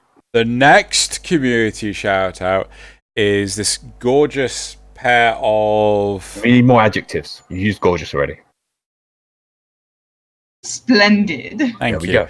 Splendid pair of images of which are Nidus Deluxe and the Operator. So there's one where the Operator doesn't have the mask and Nidus is fully coloured in and things like that. I think I like it better with the mask. If you had the I like it better with the mask as well. I like it better with the mask.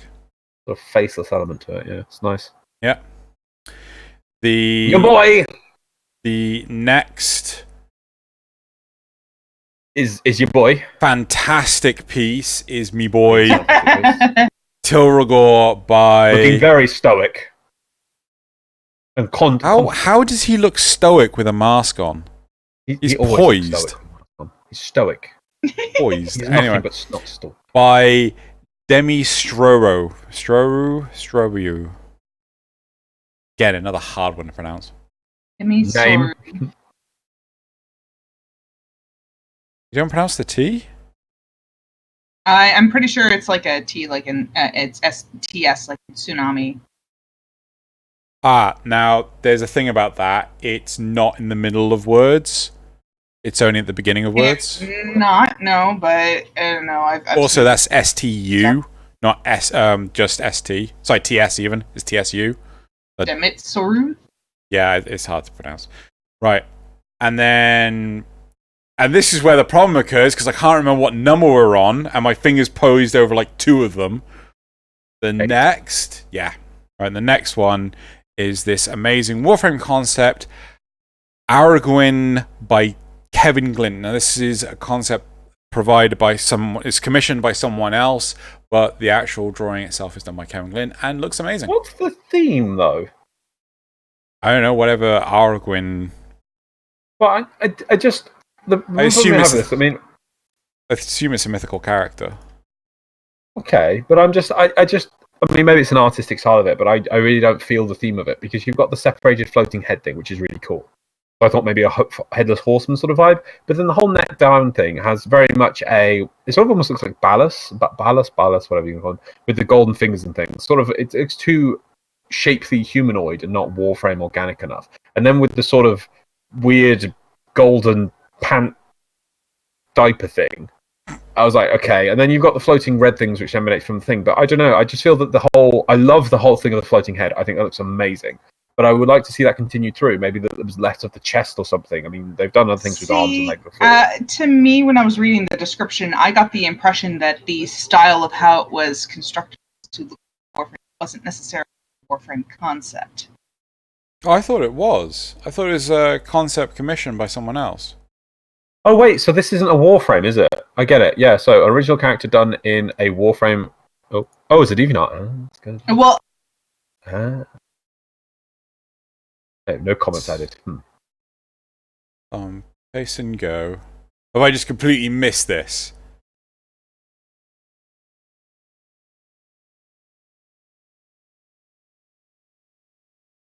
my impression was that the style of how it was executed was in the style that he does his Warframe work.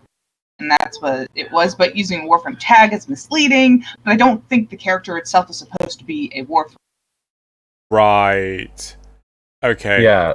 So there's a high chance that I actually screw this up one. I'm going to leave it in there. You know, because... Why not? I don't know, it looks very much like an Auric and Derelict in the background. Yeah, if it's not a Warframe and it's sort of a character, and it's sort of its own inspirational thing, okay, fine, fair enough. Yeah. Cool, right. Okay, so that's it for... Oh no, sorry, the actual... Right, so from what I can tell, in the replies, I'm looking at the Twitter here, so we will get to the bottom of this, you see, you must get to the bottom of this. Yeah. So it looks like the Metro of the Abyss is the person it was done for, because they've now taken it as their picture and says, this was so beautifully done, I cannot thank you enough from it. Someone says, why does it feel like it could be a Revenant Deluxe? And then they said, I always thought more along the lines of Ash, Excalibur, Vault, Nezha when looking at Arguin. I don't think Revenant really fits him. So it is supposed to be like a Warframe. Yeah. So, oh my god, I thought it was a Warframe. Can we see a reference pic? Here's the one. The other side of the sketch here shows more details. It's amazing. So it is it's supposed to be designed as a Warframe. Right. So, okay, so back to my original point. I just feel that he's flushing out. What's that? Yeah, it just... Even the concept thing it came from is more Warframey than this. I feel that it just looks like too fleshy, in my opinion. It looks like Ballast, basically, just had his head chopped off and stuff with Warframe. I just, like, ugh, it feels wrong. Yeah, but still, it's a lovely artwork piece, but I just feel, Cool. Right, okay, so that's it for the community shoutouts, isn't it? Shoutouts, let us finish up with the last thing of the thing, which is to do with a quote of Xeno's Choice of the Week, and we will have to guess it. Are you ready, Armaina? Yeah, but I probably won't get it. Me neither. Right, let's go. Xeno, hit us with it, man. Okay. Don't talk like one of them. You're not. Even if you want, if you'd like to be them. So, let me start again. Don't talk like one of them. You're not. Even if you'd like to be. To them, you're just a clone, like me. They need you right now. But when they don't, they'll eat you up like Kuva. You see their standards, their prestige. It's a bad transference. Dropped at the first sign of trouble. They are only as regal as the Empire allows them to be. I'll show you.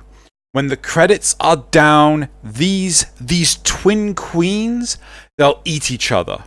See, I'm not an infestation. I'm just ahead of the curve. Man, okay, this sounds super familiar. Stop that earlier, and I was like, yeah, I got it. So what was that? What did you say when the credits are down? Did you say? Yes. I said this sounds super familiar, but I can't pin it down. You can ask any questions. Is it a modern setting, like a modern day setting? Yep. And that's how recent is the movie? 2008. It's a superhero film. It is a superhero film. Even though I just wanted to fuck with you just then and say, no, it's not.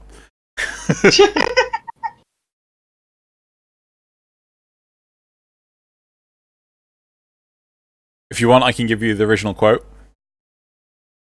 Sure. Okay. No, Well, you know what it is.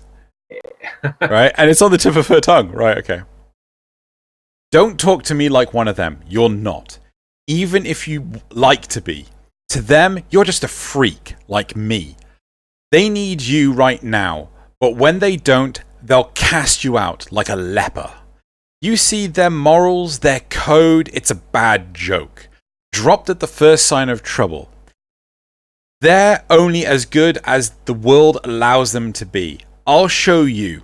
When the chips are down, these civilized people, they'll eat each other. See, I'm not a monster. I'm just ahead of the curve. Gosh, yeah, it's so familiar. I just doesn't.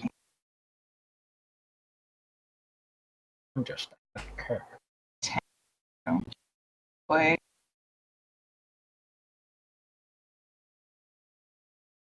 Yeah, I can't figure it out. Loz? It's Batman: The Dark Knight. Yep. The Joker. Oh, okay. Yep. Yeah, it's been years since I watched that. Yeah, I don't know about you, Loz. I'm really starting to struggle to like pick quotes from movies and things. Like, Yeah, that's why I have the list.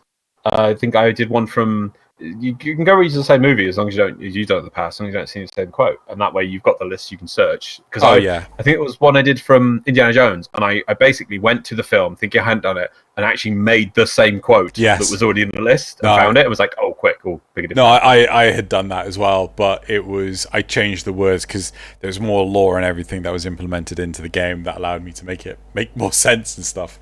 But right. But it is tricky. I mean, if you want to drop it as a segment, maybe. Well, 300. We've done 300, man. We could always come up with a new way to end things. Maybe you should branch onto quotes in like TV shows. No, we already do that. We do we? All right. Yeah, we've had a TV show we've done before, and I think we had a Shakespeare quote as well one time. I think I'm just going to start. In fact, the first one was a TV show. It was same Tenno time, same channel. So yeah, if you drop it as a thing, because to be honest, it is a lot of effort. It's actually, out of all the things to set up, it is an effort, and I don't know how much people actually enjoy them each week. But I know Zerugel does. But apart from Zerugel, maybe it's hey, if you're this far into the episode, let us know. You know, do you want us to keep the segment and things? Say in the comments, and maybe I'll start turning to Discord and say, someone name me an actor, because that's like typically what I try and do. But the problem is the same list of actors keeps running through my head, I go to movierandomgenerator.com and just generate randoms. It does take a while though, because I think how the algorithm works, it seems to give you the same outputs every minute. So you sometimes have to go a few minutes before you get a new one. But it is tricky, and we've had 300 of them. So we'll see. Right. I wouldn't mind dropping it. Cool. Right. Well, that's it for this week. Armaina, it's been lovely having you. Thank you very much for coming on the show. Thank you for having me. And we will see you, lovelies, next week. Where's your fun? Hopefully more content coming soon for Warframe. But is this? Yes, that's the off button. It's got the end slate now. Okay. Means we've got like a handful of seconds left. Quick, say amazing things. Amazing things. Amazing things. Amazing things. All right,